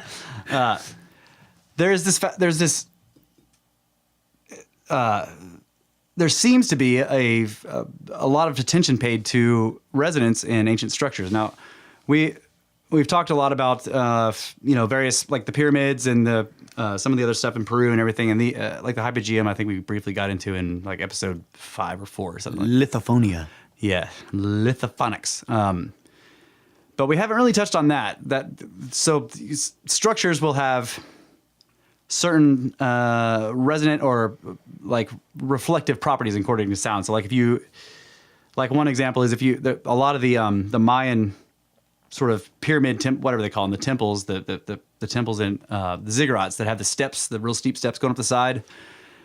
A lot of those Mayan ones down there, if you stand in specific places in front of those and like clap, like make a clapping noise or any other kind of thing, for some reason the echo comes back and it sounds like an animal call, like a particular kind of animal. So if you clap in front of this one pyramid, yeah, it comes back like it's this bird. It's like, comes back and goes, and it's that's very freaking awesome. Right. And it's like, did they do that on purpose? Like, I don't know. Of course, conventional archaeology is like, no, they didn't, but it's really interesting that like you could stand in front of various of these pyramids and make different sounds and get animal sounds that are different, Yeah. But one of the ones that's always fascinated me is the Hypogeum on Malta, because that one is it's rock cut, so it's entirely underground. So whoever built it cut it into the limestone of the island, so down into they just dug it out instead of stacking blocks. They dug this down into it's like a cave, but it's man made. All the temples and structures on Malta are very round. They're unlike most everywhere else in the world. On Malta, if you go to Google Earth, and I'll put some pictures of this, you can see all the temples on the surface that are made of these humongous, rough, like megaliths. I mean, some of the blocks they're not even blocks. They're just huge, gigantic rocks. Like they look like they peeled them directly up off of the limestone ground and then just stood it up, and then got another one and stood it up next to it. And they make these crazy temples with no sharp corners. Everything is very round and it's strange. Wow. So the Hypogeum is the same way. So all the rooms down in there are very round. It's hard to describe, but you can see in the pictures that so there's columns and stuff, but in each room, because everything is round, like you start to lose your sense of how far away is that, right? And because it makes this lensing effect when you're looking at it. It's difficult to tell where everything is, but also because they're round, what would you call it? The echo, like The reflective properties. Yeah, the reflective properties of it. The way it deals with sound when you're making noise in there is, and I haven't been able to confirm this from. I've read through all this stuff of people talking about being in them, and it's. I mean, it's hard to find this about even the pyramids. Like, what does it sound like when you're standing in one particular room of any of these monuments, and you're talking? Now, I've heard Graham Hancock say that when you're in the King's Chamber in the Great Pyramid, you cannot speak to people normally. Because if you just start talking normally, it goes. You cannot understand anything anybody says. So to talk to somebody, you actually have to get real close and kind of be quiet. You can't. If you talk normally, it just the room just starts to echo and reflect the sound around you. You can't understand anything. But they also said that you can hear somebody speaking in the King's Chamber all the way down in the subterranean chamber, which is like 300 meters straight down, plus through a bunch of different rooms. So if you're in the subterranean chamber, you can hear someone speaking in the King's Chamber. Right. You may not be able to understand what they're saying, but you'll hear the noise. You'll hear them. Cool. Right. And so I'll have to remember to put a map of the interior of the Great Pyramid so you can kind of understand, because the subterranean chamber isn't even in the Great Pyramid. It's like it goes down into far below it. Yeah, it goes down below the bottom of the pyramid and down into deep into the rock below it, and it's just this little round room way down there deep. And then the King's Chamber is all the way up the descending passage, and then into the ascending passage, and then through the Grand Gallery and up above all that. And so it's like to hear that you can hear somebody talking in the King's Chamber all the way down in this room way down there is just really. That's very strange, and then, but if you're in the Queen's Chamber and somebody's talking, you can't hear shit. You don't hear anything. In the Hypogeum, there's a room called the egg room or the oracle room, and it is shaped like an egg. It's if you get in there and sit in, it's like you're sitting inside of an egg where the wide part is down and the narrower part is up, and you're sitting in there, and you can speak normally, and everywhere in the entire Hypogean complex, all three levels of it, in all the different rooms, they can hear you like you're standing right next to them. Yeah, wow. That's freaking awesome. And so to get in the egg room, it's like a round hole in the wall, and you kind of crawl through the hole, and then you're in this egg-shaped room, and you're just like, hello, everyone. And everyone in the whole place is like, oh my God, it's God. Oh my God, it's God. That's right. That's OMG God. Yeah, OMG God. Shut up. That's how if you read any of the the conventional archaeology ideas of it, that they think that this was a trick that the priests played on. So one priest they would hide this. The Wizard of Oz trick. Right. One priest would get in there and he would be like, "Give us all your money, populace," or whatever they think. They might have used it for that at some point. Yep. Who knows? But it's the ability to do that. I would argue that we couldn't do it. Or if we did, it would require lots of computer computations and shit. You have to build it with a computer assisted, because who's going to sit down and be like, okay, yeah, just cut it out like this and it'll reflect perfectly. Yeah, because it's cut out of the rock. Like, how do you tune that? If you were going to build it, you could tune it. Right, because you can move the blocks around. And I guess you can tune it if you're cutting it out, but it's like you'd have to be constantly checking everything. Like one guy is like, in some other room on a totally different floor, and he's like, dink, with his chisel, and it's like, no, it's not working in there. Yeah, like stop that guy. What room is he in? I don't know. Oh yeah, that's the other thing is like while you're in the egg room, you can't hear the people and everywhere. It's a one-way thing. It's very strange. It's like, how is it one way? So it's like emanating from this egg, but anywhere else it won't make it into it. Right. Which you would think if it was that it should be both ways. If I'm sitting in this egg and everyone can hear me out there because of reflective stuff, then I should be able to hear. There should be a return path, but it doesn't work out that way. If you're the snail in the shell. Oh man. Do you hear everything else but the ocean? You know what I'm saying? Mind blown. From outside the shell, you listen and you hear the ocean in the shell. No, that sound that everyone thinks is the ocean is the sound of the snail's ghost saying, "Put down my fucking shell." Yeah. I'm just a shadow. That's right. I'm just a shadow in the clay. Yeah. If you'd have put your ear to one of those shadows, you would have heard that. So there's this, there's this focus on resonance within, even Stonehenge, like Stonehenge is an open, it is now, I don't know if it's enclosed at any point, but now it's an open structure. And yet there are places like in front of some of the bluestones or whatever, where there's very specific reflective properties, you know, that give you whisper lines and stuff across the complex. Where if you're standing here and some other dude is standing way over there, you can be like, "Hey, bro, what's up?" And scare the hell out of somebody. We went to a music convention in Houston at the at the convention center. Was it Dallas or Houston? Pretty sure it was Houston. Okay, yeah. And near the convention center, they had these two benches, the concrete benches, and behind each bench was a big stone concrete lens. Yeah. Like it was basically a bowl standing on its side. Yeah, like think of a satellite dish, but Right. Yeah. Concrete satellite dish, big thick stone.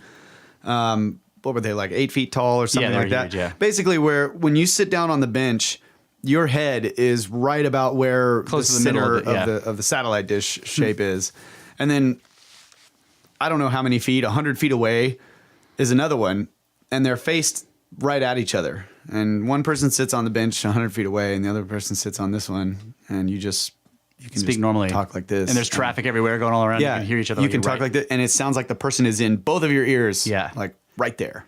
And what's interesting is you can intercept, like, so anybody walking in between will hear the conversation, but the people sitting at the lenses cannot hear you speak. So if I walked out there and got in the middle when you and Todd were using it or whatever, and I could hear you guys talking, but I'm like, hey guys, you guys couldn't hear me. Yeah. But it's from the middle. It sounds far away. Right. It does sound far away. Sounds like they're and they're talking also far away. directional. Yeah. Yeah. But when you're sitting on one of the benches, the guy on the other bench, I mean, it sounds like he's in both of your ears perfectly. Dude, stop sitting right where I am. And I'm sure you can imagine, how that works. I mean, that's what a satellite dish basically does with radio waves. Right. The same deal. Yeah, or anybody who's had one of those little spy kits that has the freaking reflective dish with the microphone on it, and you can put the headphones on and you can hear what people are saying. That's how that works. It just the dish collects sound. They're and focuses sound it. telescopes. Yeah, it collects sound along the surface of the dish and then reflects it all into a single point in front of it. Which, if you put a mic there and then mic that to headphones, you can hear everything you're pointing the dish at. And they do that with lasers now too. You get one that just shoots a laser, so it'll hit a surface. And so if people are on the other side of that wall talking, the laser will pick up the vibrations and you can hear it. Yeah, that's freaking awesome. Sound traveling at light speed. Yeah, but you can also hear all the Via bugs inside the wall, transducers. and you could hear the freaking plumbing and everything.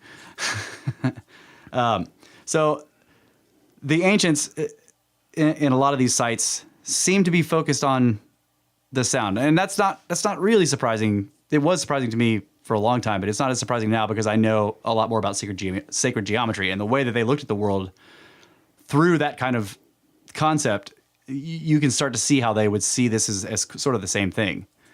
As like when you're building a structure out of stone, you're also constructing it in terms of light and sound and Right. a bunch of other stuff.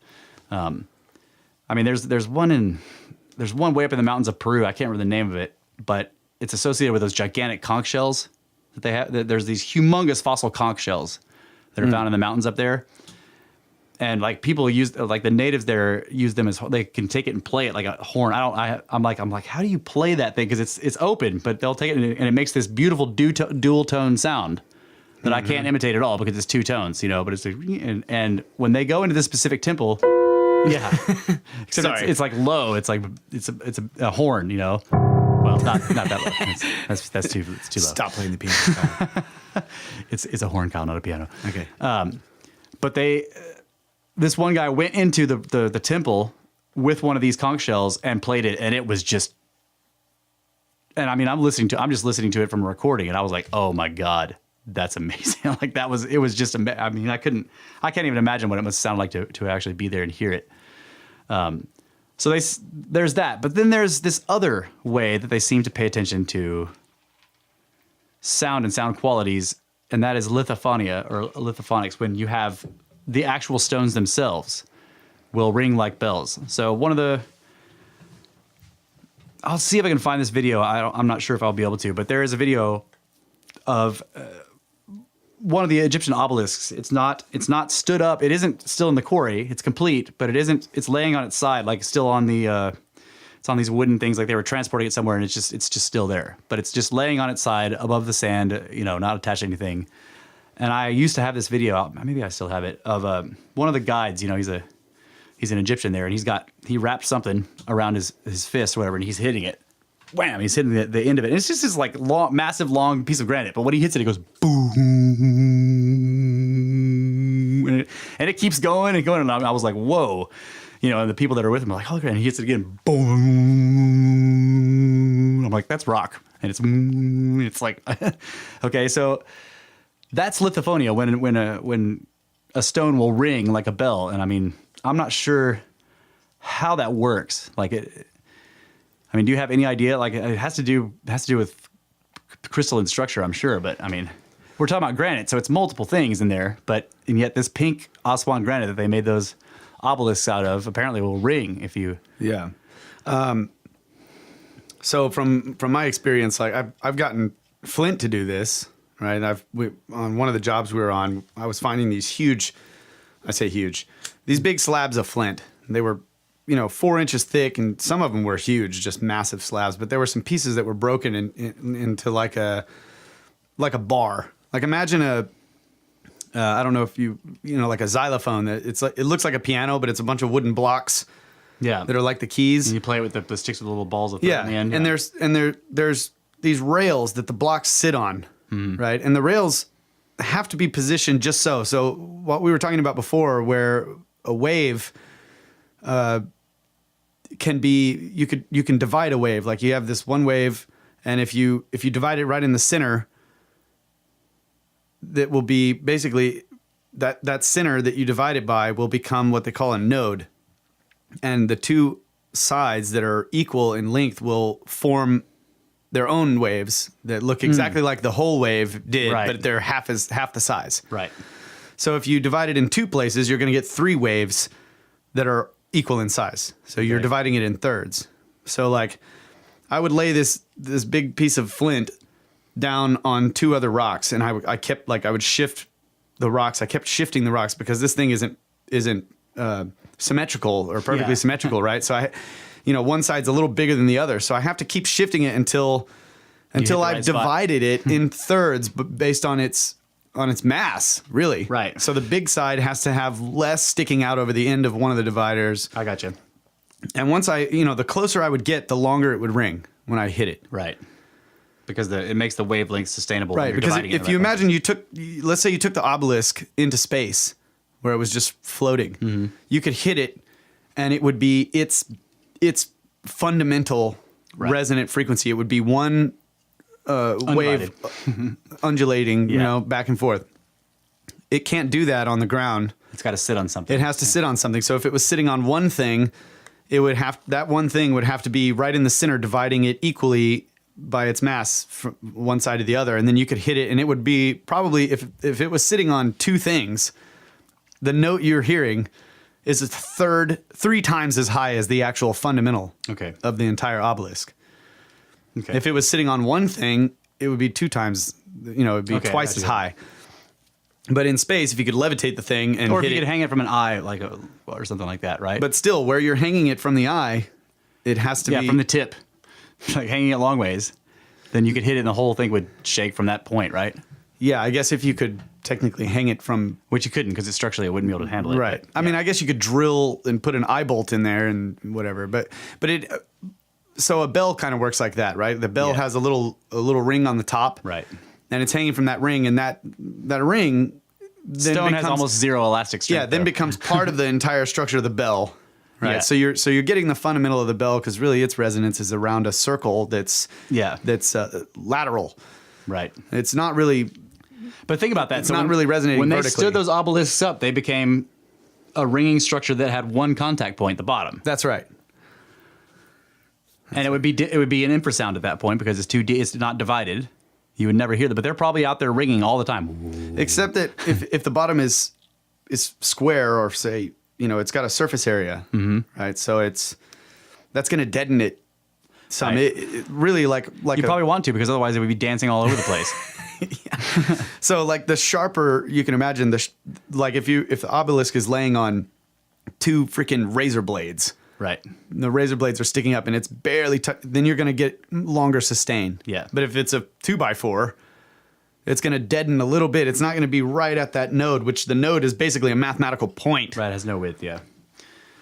Okay, so this is the other way that the ancients looked at sonics in their buildings that fascinates me is the fact that some of the stones, and they would go out of their way to quarry stone that had this lithophonic property. So like the blue stones for Stonehenge, they're in Wales, a quarry 500 miles away from the actual Stonehenge site, but those blue stones ring when you hit them. Okay.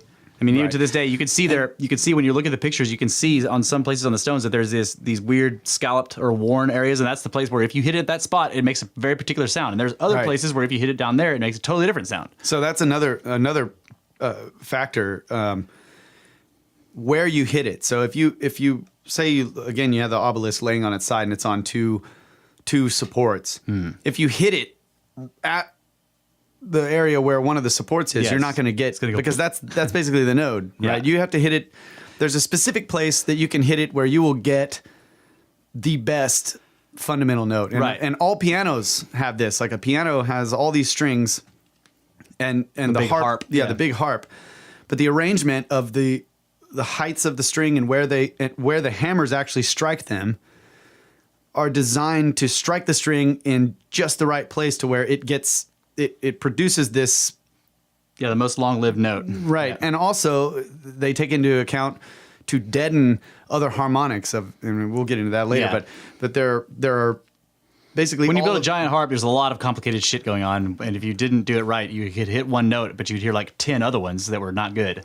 Yeah, there's harmonics Yeah. all through. So if you pluck a string, the tonality of that string, like if it's a very bright sounding note, that means that all these higher harmonics that are actual divisions of the fundamental frequency, they ring. Yeah. They're in there all the time. So you'll have this ding, like this real bright sound. It's because all of these higher harmonics are ringing out. Well, you could strike it in such a way, like if you imagine a bell and you kind of palm the bell a little bit rather than hitting it with a sharp object. Yeah. It will have A muted sound, Yeah. right? And so you're muting all these high harmonic resonances that otherwise would be... That would have short wavelengths that are shorter than your palm. Right. Yeah. Exactly. So the way it's struck, so this indentation in the block is probably chosen... Right. Because that is the place where you're going to get the best, brightest, or longest... the particular sound they want, too. Because like if you think of a tuning fork... you can fork, hit it somewhere else and you'll get a high note that's a harmonic. Right. And they actually have different... It isn't just note that changes the like a lot of the quality. Like you need to listen to some recordings of it because you'll hit it up at the top and it sounds like a flute. It'll go whoo, right? Yeah. And then they'll hit it down below and it sounds more like it goes boom. You know, like there's different stuff in the sound that makes it sound like different instruments. Yeah. You know, so like Stonehenge really is like the first rock band. It's like it's got the bass guitar and the freaking. And so I'm imagining that the granite. I was thinking of this before, like, you know, it's sitting in the dirt. A lot of it's... I think it's probably bedrocked. I mean, I'm just guessing. Yeah, probably. Yeah. It could be. And, you know, you need a very rigid structure. If they were in the dirt, sit they would have fallen over a long time ago. But still, the dirt is touching it, which means it's deadening certain aspects of it. But what I was thinking is that because of the sort of random crystalline structure inside, there could be various different places that you would hit that would resonate parts of it, that the whole body of the stone is conducive to resonance already. So it doesn't have to be the fundamental, right? In other words, the lowest frequency, the biggest resonance that this thing could produce. Mm-hmm. That's right. So kind of like a steel drum. Okay, like a steel drum is like this big plate of steel that has dents in it. Mm-hmm. And the whole plate of steel is pretty homogeneous, right? It's very much overall, the same. Yeah. Overall, it's the same material and its structure is very similar. But depending on the various dent sizes in the plate of steel, you can get very different notes. You get totally different notes, and they actually tune the dents. Okay, and that gets into cymatics and all that. But yeah, tuning dents. Tuning dents. Yeah. So there are a few places. I've found 3 so far. I'm sure there's more, but there are a few places where there is a collection of ringing rocks. Okay, so one of them is Ringing Rocks Park, and it's in Ohio, right? No, it's Pennsylvania. It's Ringing Rocks Park in Pennsylvania, and I'll have this in the show notes, pictures and stuff. And it's basically there's just it seems random, but if you look at the geology of the area, you see that it's a valley. Okay, so there's a valley or whatever. It's in the Pennsylvania hills or whatever. It's a valley, and this collection of ringing rocks, and they're really boulders. They're huge. They're some of them are really large. Most of them are kind of I don't know, like the size of a chair or whatever. But they range anywhere from, the size of small vehicles down to little pebbles of this same type of rock, this very specific kind of rock. And they're only in this one spot, and they're up on the wall of the valley. So they're not down in the bottom of the valley, which is where, and this is what I'm reading all these geologists talking about it, and they call it a geological anomaly because to them, they're like, it should be in the bottom of the valley. Right? Because that's where stuff collects, is everything rolls down to the bottom of the valley. But here you have this very specific collection of stones that are all exactly the same, that are found nowhere else, anywhere nearby. And I mean, no one has been able to find out where these come from. So the origin of the ringing rocks stones is unknown. Yeah, I think it was a giant instrument called the lithophone. It's kind of like a music box. So it fell apart. Somebody busted it. Yeah, so it's up on the wall of the valley. That's the wrong place. It's geologically anomalous and has a mysterious origin. It doesn't belong in it's not indigenous to the area. It is incredibly concentrated. This is one thing they kept pointing out, is that they'll be stacked somewhere anywhere from a few feet all the way up to 10 meters deep in the middle of the area, and it's a rather large spot. Again, you can look at the pictures and see there's just millions of these boulders, and they're in a very tightly collected thing that's very tall. Okay, but it's just they're all piled up. All of that is anomalous in terms of like when rocks get distributed, they get distributed. They don't get dropped in a single place and then stay there in this tiny, very tight, compacted group. But it's called Ringing Rocks Park because, it's interesting when you look at the pictures, you'll see these divots and sort of rounded areas because the natives have been doing this for a long time too. People go there with hammers and walk around and hit the rocks. I've got videos from YouTube, and all you hear is boom, ding, dong, tuck, tuck, tuck, ding, ding, ding, bong. Like people walking around hitting these rocks and finding out which ones ring and which ones don't. And you can usually tell that if you hit a spot that looks like it's kind of been hit a bunch, that's part is going to ring because people keep hitting it. What's interesting is that they all don't ring. Okay, they some of them you hit them and they go thuck, and you're like, oh, thuck, thuck, and then you find one right next to it, dong.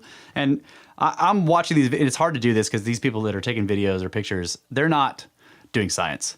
They're like, look at me at this park with these rocks that ring, ding. They don't care. I'm trying to see like, how is that rock set up? Where is it? So they're hitting a boulder and it's ringing, but it's like mostly buried underneath other boulders. And so I know it's being attenuated by things touching it or whatever. And yet it still is ding. I'm like, okay, what? Like the ringing and some geologists do mention this, that the ringing seems to be mostly contained within the structure of the boulders themselves. It doesn't require a lot of outside motion to work. There is some, and that's how it gets transmitted to the air. But like it will not attenuate as quickly as you think it should because it's half buried in dirt and there's other rocks sitting on it. Yeah. Where you think it should go bong, but it goes ding. Because the internal structure is what continues to resonate. But like I said, they don't all ring, and yet there was a recent study where, I don't know, some college was like, let's go look at this because these people are dumb. So they go out there and they find out that actually all of them do ring. Most of them ring in infrasound. Well, no, I should say that all of them ring in infrasound. The ones that we think don't ring don't have higher harmonics that we can hear. But every single rock there, when you hit it, rings in this deep infratone. So like you were saying with the harmonics, like what we're hearing when we hit the rocks is actually not the tone of the rock. We're hearing some higher set. And you can kind of tell that once I knew that was true, when I went back and listened to people hitting them, I could hear that it was a harmonic, because the harmonics have a particular kind of quality that you can tell that there's something else happening that that harmonic might be interacting with that I can't hear,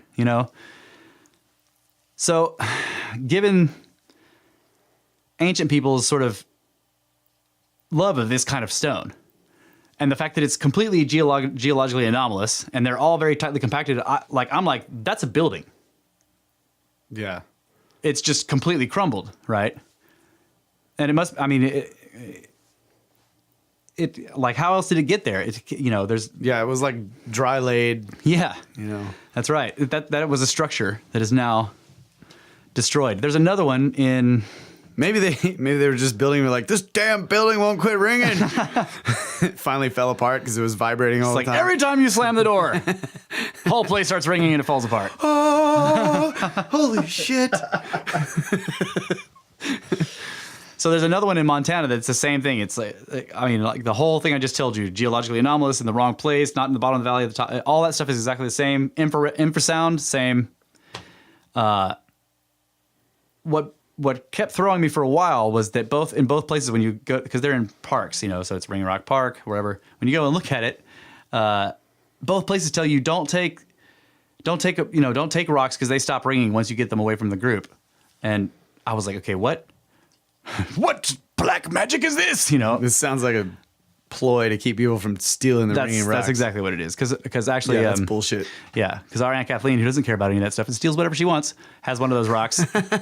She said they went to visit when they were little kids. She still has it, and she says it rings just fine.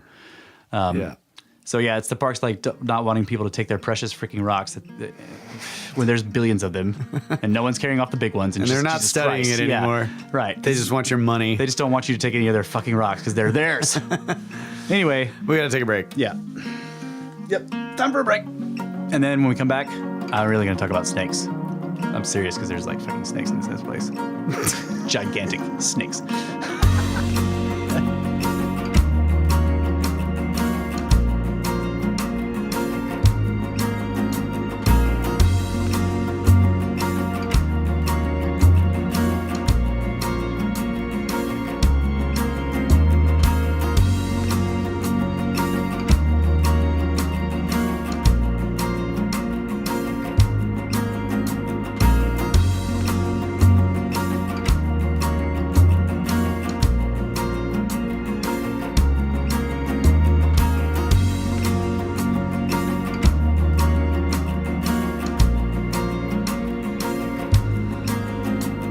I wonder what the resonant quality of a bowling pin is.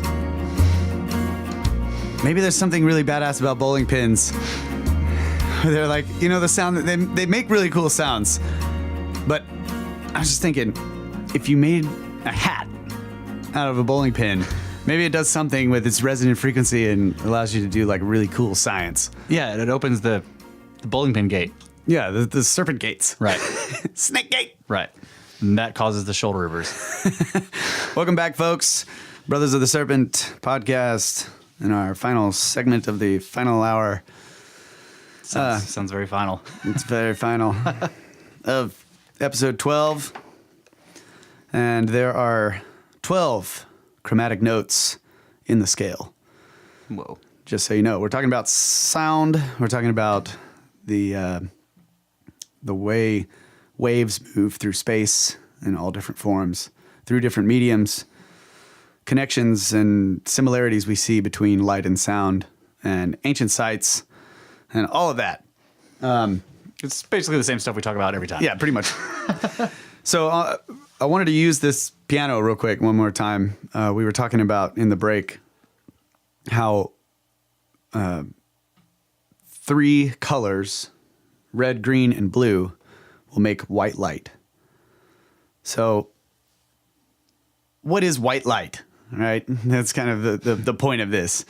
White light is like a chord of light frequencies. Yeah, because I asked, what does harmony sound like in light?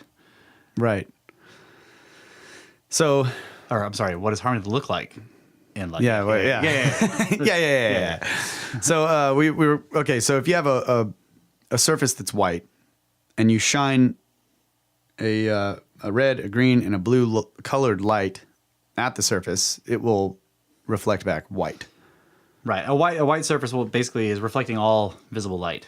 Right. So if you just shine red, it will reflect the red. Right. You'll see a red, reflection on that, but it will also reflect. Yeah. If you just shine green, it will reflect green. If you Right. just shine blue, it will reflect blue. Because it's reflecting everything, which actually means it's black. That's right. There's no light. The material is actually the opposite of that. Right. It's no light absorbed in the visual spectrum. So we were, again, looking at this keyboard, our scale here with the colors on it. And this is basically what white light sounds like. So that's a chord, 3 notes. And the notes of that scale that I have written up there, instead of C, D, E, F, G, is R, O, Y, G, C, B, V. Right, which is self-explanatory. Yeah. Red, green, and blue. Any musician that comes in here and sees that's going to be like, what the, what key, what?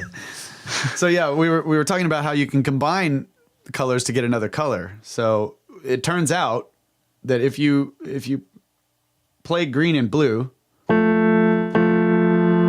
and that's the sound it makes. Right. If you were to shine green light and blue light, it would make what? Cyan, blue green. If you shine, what is it? What are the other ones? You know light better than me. I know sound. Yellow and blue makes green. All right, yellow and blue. Or yellow and cyan, which would make like an aquamarine. Yeah. Red and yellow would make an orange color. Yeah, so on the keyboard, we could take a picture of it for the thing. Between red and yellow is orange.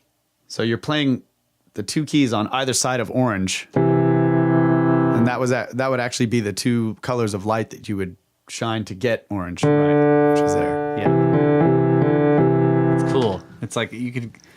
I feel like I can hear the relationship that I think I would see, but it's too confusing to even talk about it. So anyway, that's just interesting shit. Why can't I remember what green and blue makes? Why? What was going on here? I don't know. So Russ did graphic art and he knows all these colors. So I was asking him like, well, what are the blah blah blah? What are the colors? He's like, well, this makes that. Make brown. Yeah, I don't have brown on there because like green or yellow and green makes brown, and there's no brown. But brown is like a dark red. Yeah. So yellow and green have this dissonant sound. Yeah. That's the third. So the third beat comes in, and maybe that's where you get this. Yeah. This other color. So really, there are 12 notes in the chromatic Blue and red scale. make purple. The chromatic scale. Oh, blue and red. Let's see, blue. Far red. apart. Yeah. Yeah, that's actually. Sorry. Yeah. That's the outside of the yeah. Yeah. Cool. And if it's a material that absorbs red and blue, it's going to look green, as we talked about before. Right. Those are the notes. Yeah. So anyway, that was another little fun fact about the keyboard. Yeah. Slight scale thing.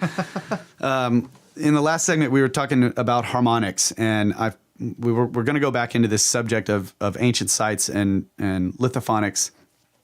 But I brought this guitar in here. I wanted to give you an audio representation of harmonics. So I have this guitar, and the strings of the guitar are suspended between 2 points, right? And it's about the length of an arm, maybe a little shorter.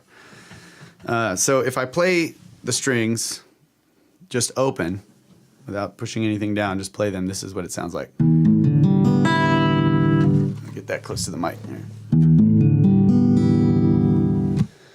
So if I play that again the same way, but I just barely rest my finger across all the strings right at the midpoint of the string, I will divide the string into equal parts and get an octave higher.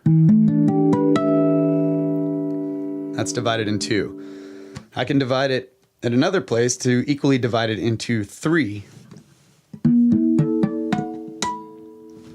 And what's cool about that is he doesn't have to divide it in 2 places to get the 3 spots. Right. Just dividing in that one spot makes the other division happen. Right. So that's divided in 3, divided in 4, which is again an octave higher of the division of 2. Divided in 5. It's actually better over here by the sound hole. Yeah, that's a hard one to do. Kind of hard to do. So that's a harmonic. So when I play the fundamental of any note, the tone of that note Contains all those higher harmonics in them. If I am to touch it just barely touch the string, you can at the halfway point, it just divides silences the waves. Yeah, It silences the fundamental. and leaves the harmonics. Yeah, that's cool. Yeah. Yeah. I'm not actually pushing the string down. I'm just barely touching it to stop the vibration at that equally divided, the point that equally divides it. Yeah. If you think of it like when he hits that string, when he hits the string, the entire string is flapping back and forth. Okay, that's the fundamental. That one makes the fundamental sound. The whole string is going up and down as one piece, held at these endpoints. But it's also doing it in these division places. Those smaller, shorter areas are also going up and down. Right. In each of the divisions. And so when he touches the string in the middle, it silences that big, long flapping and allows the other two to come out. Right. They come out because they're not as strong as the main one. So that is harmonics. Okay, that's a basic way of trying to describe it for you. And so so what's interesting about that is all of those notes are contained within the main note, but it's hard for most people. Like I can't hear them. I can tell that they're there because of the quality of the note. Right. So we describe that as tone. Like a bright note contains a real shiny, a lot of high frequency. Right. A dead note, like I can even illustrate. Dead notes. So a bright note, a dead note. I don't know if you can tell the difference. Dead note, bright note. Yeah, okay, I can tell the difference on that one, yeah. So like when you pluck a string with a sharp object, you're going to get a brighter sound because it's a smaller point that you're actually touching the string. You're not deadening as many of the higher Right. harmonics by hitting it in a very tiny spot. But if you I play it with the whole palm of my hand, it's very dead. Right. Because it's blocking a lot of the Many harmonics people from would just forming. recognize that as like, well, it's just quieter. Yes, it is quieter. Yes, it is because it's almost dead. Because the addition of all of those higher harmonic resonances adds volume. Right. Yep. Anyway, back to rocks. So I was basically saying something preposterous, which is that I think that these Ringing Rocks parks are buildings. Preposterous. Yeah, I am. Because I really don't see, and I need to like kind of, consult with the geological colleagues. I need to ask some people about this, that know geology. But everything I've read so far, the geologists are all like, yeah, this is. They call it a geological anomaly and leave it at that, which to me says that they don't know what it is. This happens a lot in science. It's really annoying. But they look at something and they're like, we can't explain that within the context of the theories we've got, so we're just going to leave it. And assume that one day it will be explained within the context of the theories we've got, instead of studying it and just looking at it without any context and trying to figure out what's really going on. Right. Which is what you should do is look at it and say, okay, here what's happening, and then how can I explain what's happening within the context of the wider world, but without any kind of paradigm crap going on, to actually get the real picture. If they can't do that, if they can't put it into the standard model, they just walk away from it, assuming that at some point in the future, someone will plug it into the standard model. Which usually happens. Yeah, They find whatever parts they can plug into the standard model, and they publish that. right. These specific examples are very difficult though, because like I said, they don't even know where the rocks came from. And looking at this geologically, what you would have to start with is like they were put here, they were deposited here somehow, right? There's ways that rocks can be moved from where they originated from and then deposited somewhere else, like glacial erratics. It could have been one huge glacial erratic that was hit by a meteor and it blew it into a bunch of keyboard keys. So the problem is, but they didn't fly away; they just crumbled right there. They all flew up into the air and they all landed in the same spot.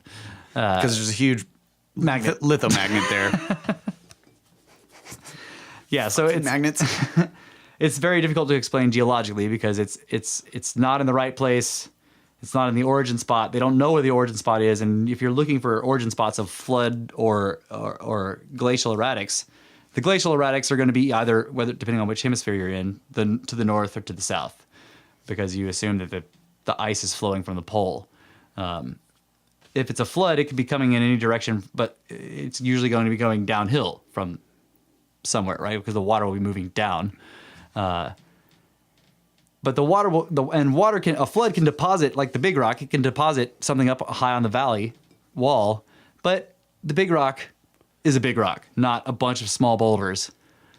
They're very even looking too. Like when you look at them, you see that they have very rounded. None of them are sharp, for one thing. Okay, so that implies that whenever they fragmented off from each other, there was a lot of time in between for the sharp edges to be worn off, which implies travel or erosion. Okay, and They all traveled as a pack. right. And the fact that they're Lithophonic stones travel together, Russ. it's obviously a rock band. They travel in a chord. It's a rock. That's why they're together. They travel in a Honda Accords. What? Not a Honda Treaty? Or is that the upgraded version? Chords, they're lithophonic. Oh, a Honda Accord, of course. That's the cheap version, though. Yeah. So Honda Accords, crappy. Well, so there's two of these in the United States. There's two of these. The other one's also called Ringing Rocks Park, but it's in Montana or something like that. And it's the same deal. They're all stuck together. Yeah, the state is very creative. Sorry. Go ahead. I'm trying to figure. I'm not getting that one. Well, the other one's also called Ringing Rocks Park because the state is in the entity of the state. All right. Yeah. I'm like, is Montana creative? What? yeah, they were real creative. Yeah. Sorry. National Park Service is like, oh, Ringing Rocks Park, and they're like, look at these. Ooh, Ringing Rocks Park, Montana.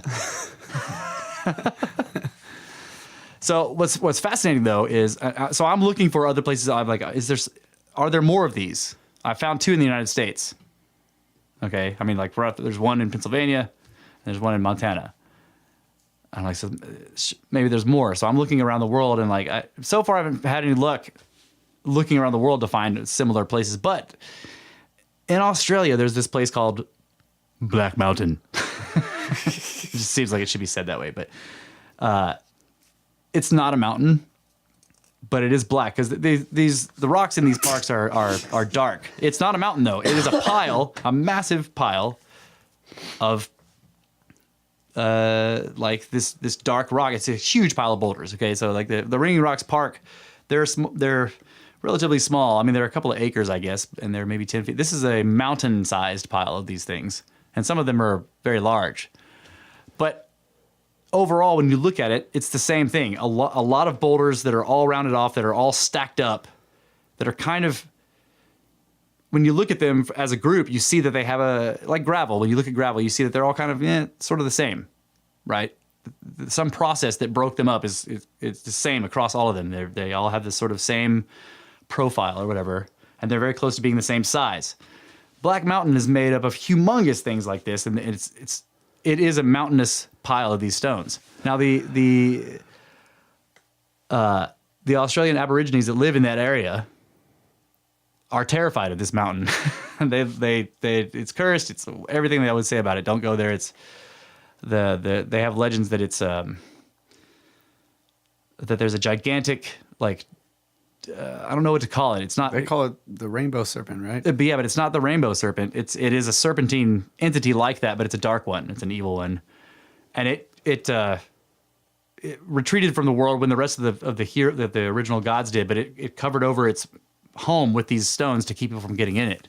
This is like a lock or whatever. Okay. So it's not the rainbow serpent. It's not the rainbow serpent. But it is a serpent entity like the rainbow serpent. Except the rainbow serpent's a good guy. He's like a cultural hero. He started, he's like Enki, and then this thing is something like him, but it's not. It's evil. Okay. Because I just was like having my mind blown thinking about this idea, but I guess I'm wrong. I thought they called it the rainbow serpent. There is a rainbow serpent at that mountain. Oh, but anyway, it doesn't really matter. I could be wrong. It just occurred to me to think of like all of this stuff. I'm comparing sound to light, and then you were talking about the rainbow, and like going the other way, like the rainbow of sound would be the same thing. Like we're talking, we're trying to illustrate colors with sound to show you the relationships between frequencies, right? Which is pretty spot on. Okay, Yeah. like in terms of you look up the color spectrum and you look at the frequencies, and their correlations are the same as the 7 steps of the scale. Right. So you have harmony, you have chords, which is technically a rainbow of sound. Yeah. I'll have to look at it. Maybe it is the rainbow serpent that's supposed to be in there. I just know that the mountain itself is evil. It's dark. It's like, and it eats people. Like, and you can think of this just purely in terms of, just nothing paranormal, but it's a gigantic pile of boulders. If you go crawling around in there, there's a large chance you're not going to come out, because you get into, it's they say it's riddled with caves, but it isn't. They're not caves. There's just like the spaces between the boulders. Yeah.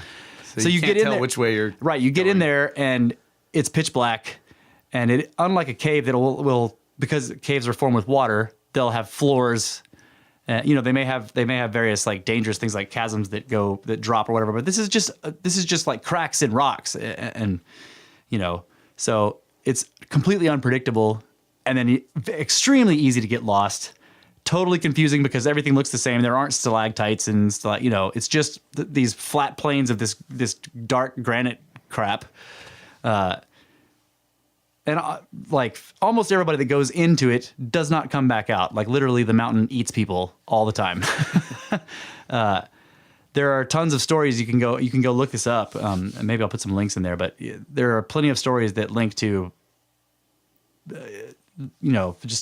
just tragedies there. Like an entire tribe of people tried to hide in the mountain. They were at war with some other tribe or whatever. And then, the natives tell this story, but so they're at war, they're warring with each other, and the whole tribe, like all the men, the women, the children, everything, they go and they hide in Black Mountain overnight to keep the other tribe. And the other tribe is like moving around, hunting them or whatever. And in the morning, no one comes out of the mountain. The whole tribe disappeared. They went in there and tried to hide in it and just never came back out because it's so easy to get lost.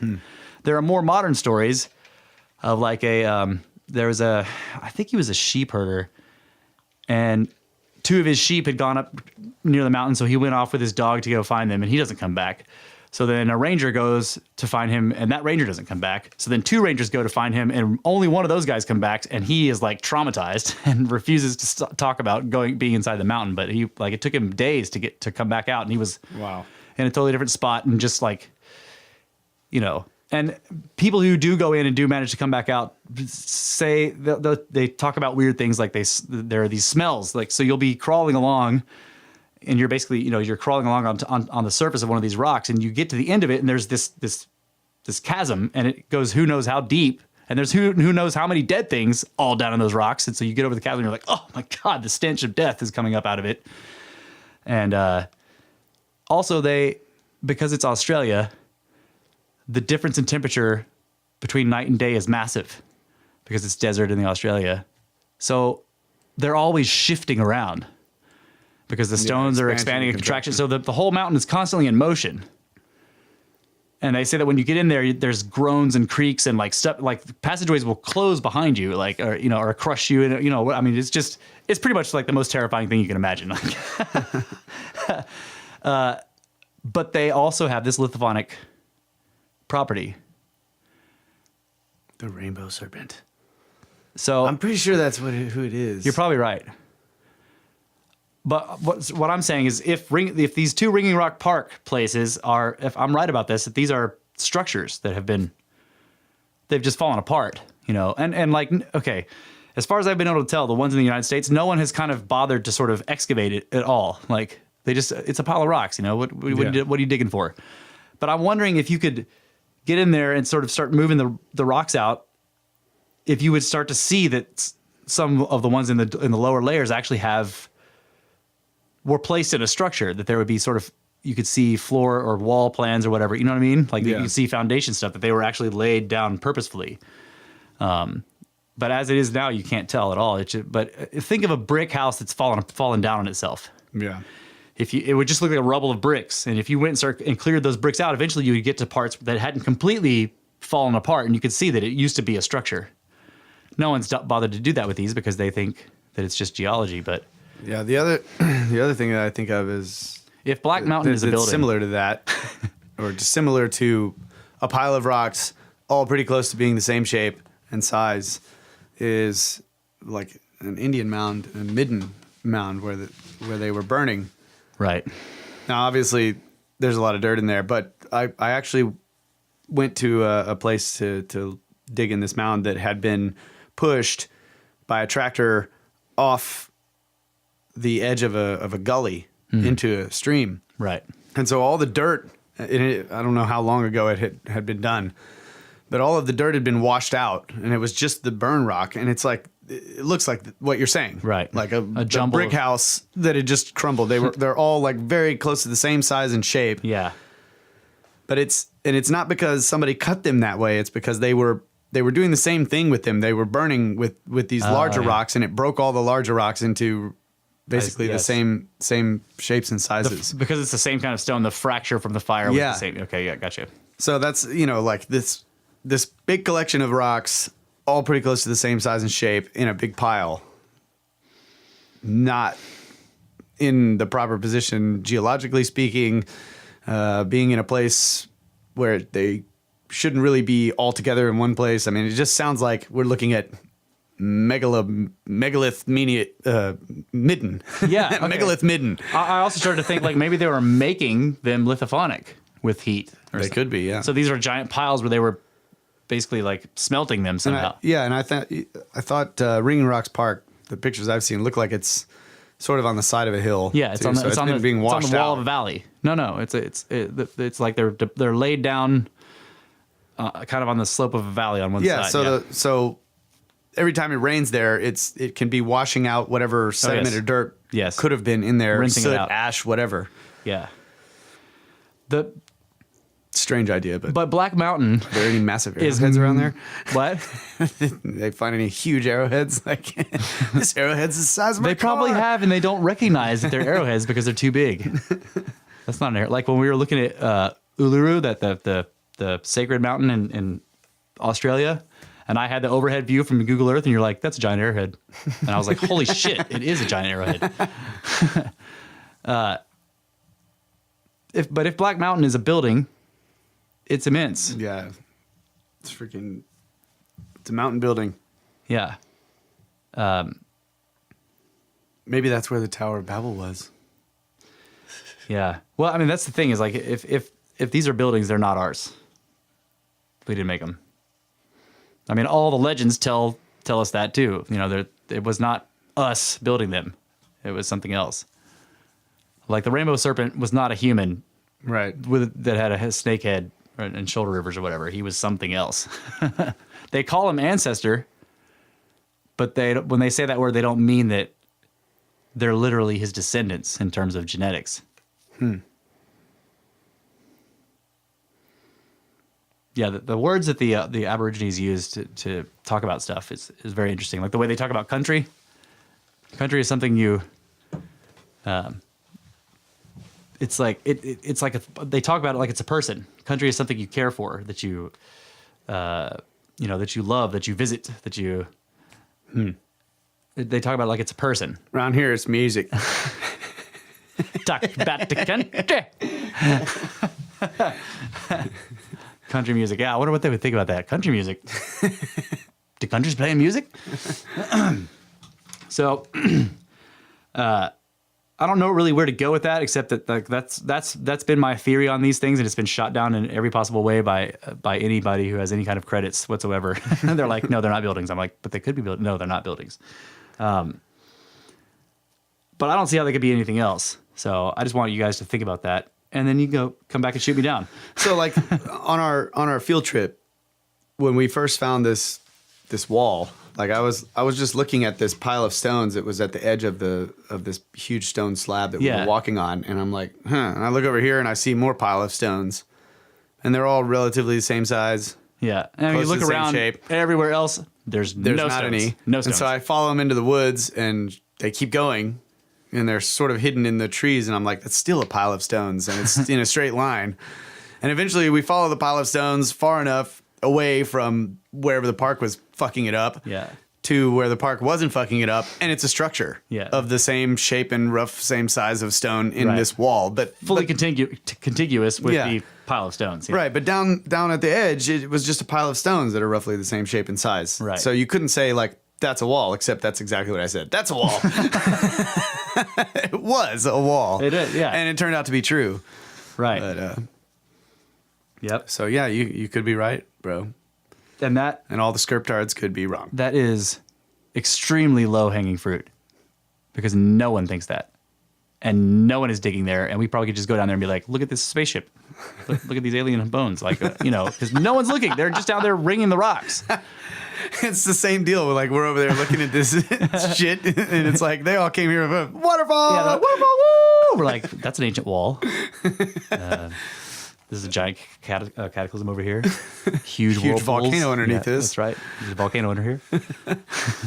Pyroclastic flows. So the only other topic I had, if you didn't, okay, are we done? Yeah, we're done. Damn it. Yeah, I know, it went by fast. Well, it's the fastest 2 hours in media, folks. yeah. So the giant snakes I was going to talk about are underneath Black Mountain. Damn it. There's huge snakes down there. Yep. So, and there was another topic, but it's kind of contiguous with this stuff, but it's more math and less music. So we'll do that next time. More math, less music. More snakes, though. Yeah. So yeah, if you want to send us an email, you can email us at brothersoftheserpent@gmail.com. But you should actually put comments on the blog. Yeah. Which is brothersoftheserpent.blogspot.com. I think we might have one comment. I got to check. I saw a notice. One. Oh, we have a comment? I don't know. I haven't looked yet. shit. I just saw we have a notification. It could be Google saying we're shutting you down. Probably. Thanks a lot for listening, folks. And we'll talk to you next time. Yeah, for episode 13. Dun, dun, dun. Dun, dun, dun. It's actually good. Oh, whoa! Yeah, that actually scared me. All right, I'm cool. sorry. I'll delete that. No, it was cool. I think we're done. No, wait. Thanks to Laura for the intros. Thanks to Smith Sonic Studios for attempting to help. Failing, but attempting. Again. Thanks to everyone who's been supporting us in this. AWACS Productions, Aethrum Studios. That's it. And all of our listeners. That's right. Thanks for Everybody who's- follow, yeah. for People have been subscribing. calling us up and been like, guys, you suck, but do more. Yeah. So, yeah, it's great. We keep calling them followers. They're not. They're not followers They're of not the followers Serpents yet. Subscribers. Subscribers of the Serpents. Snakes.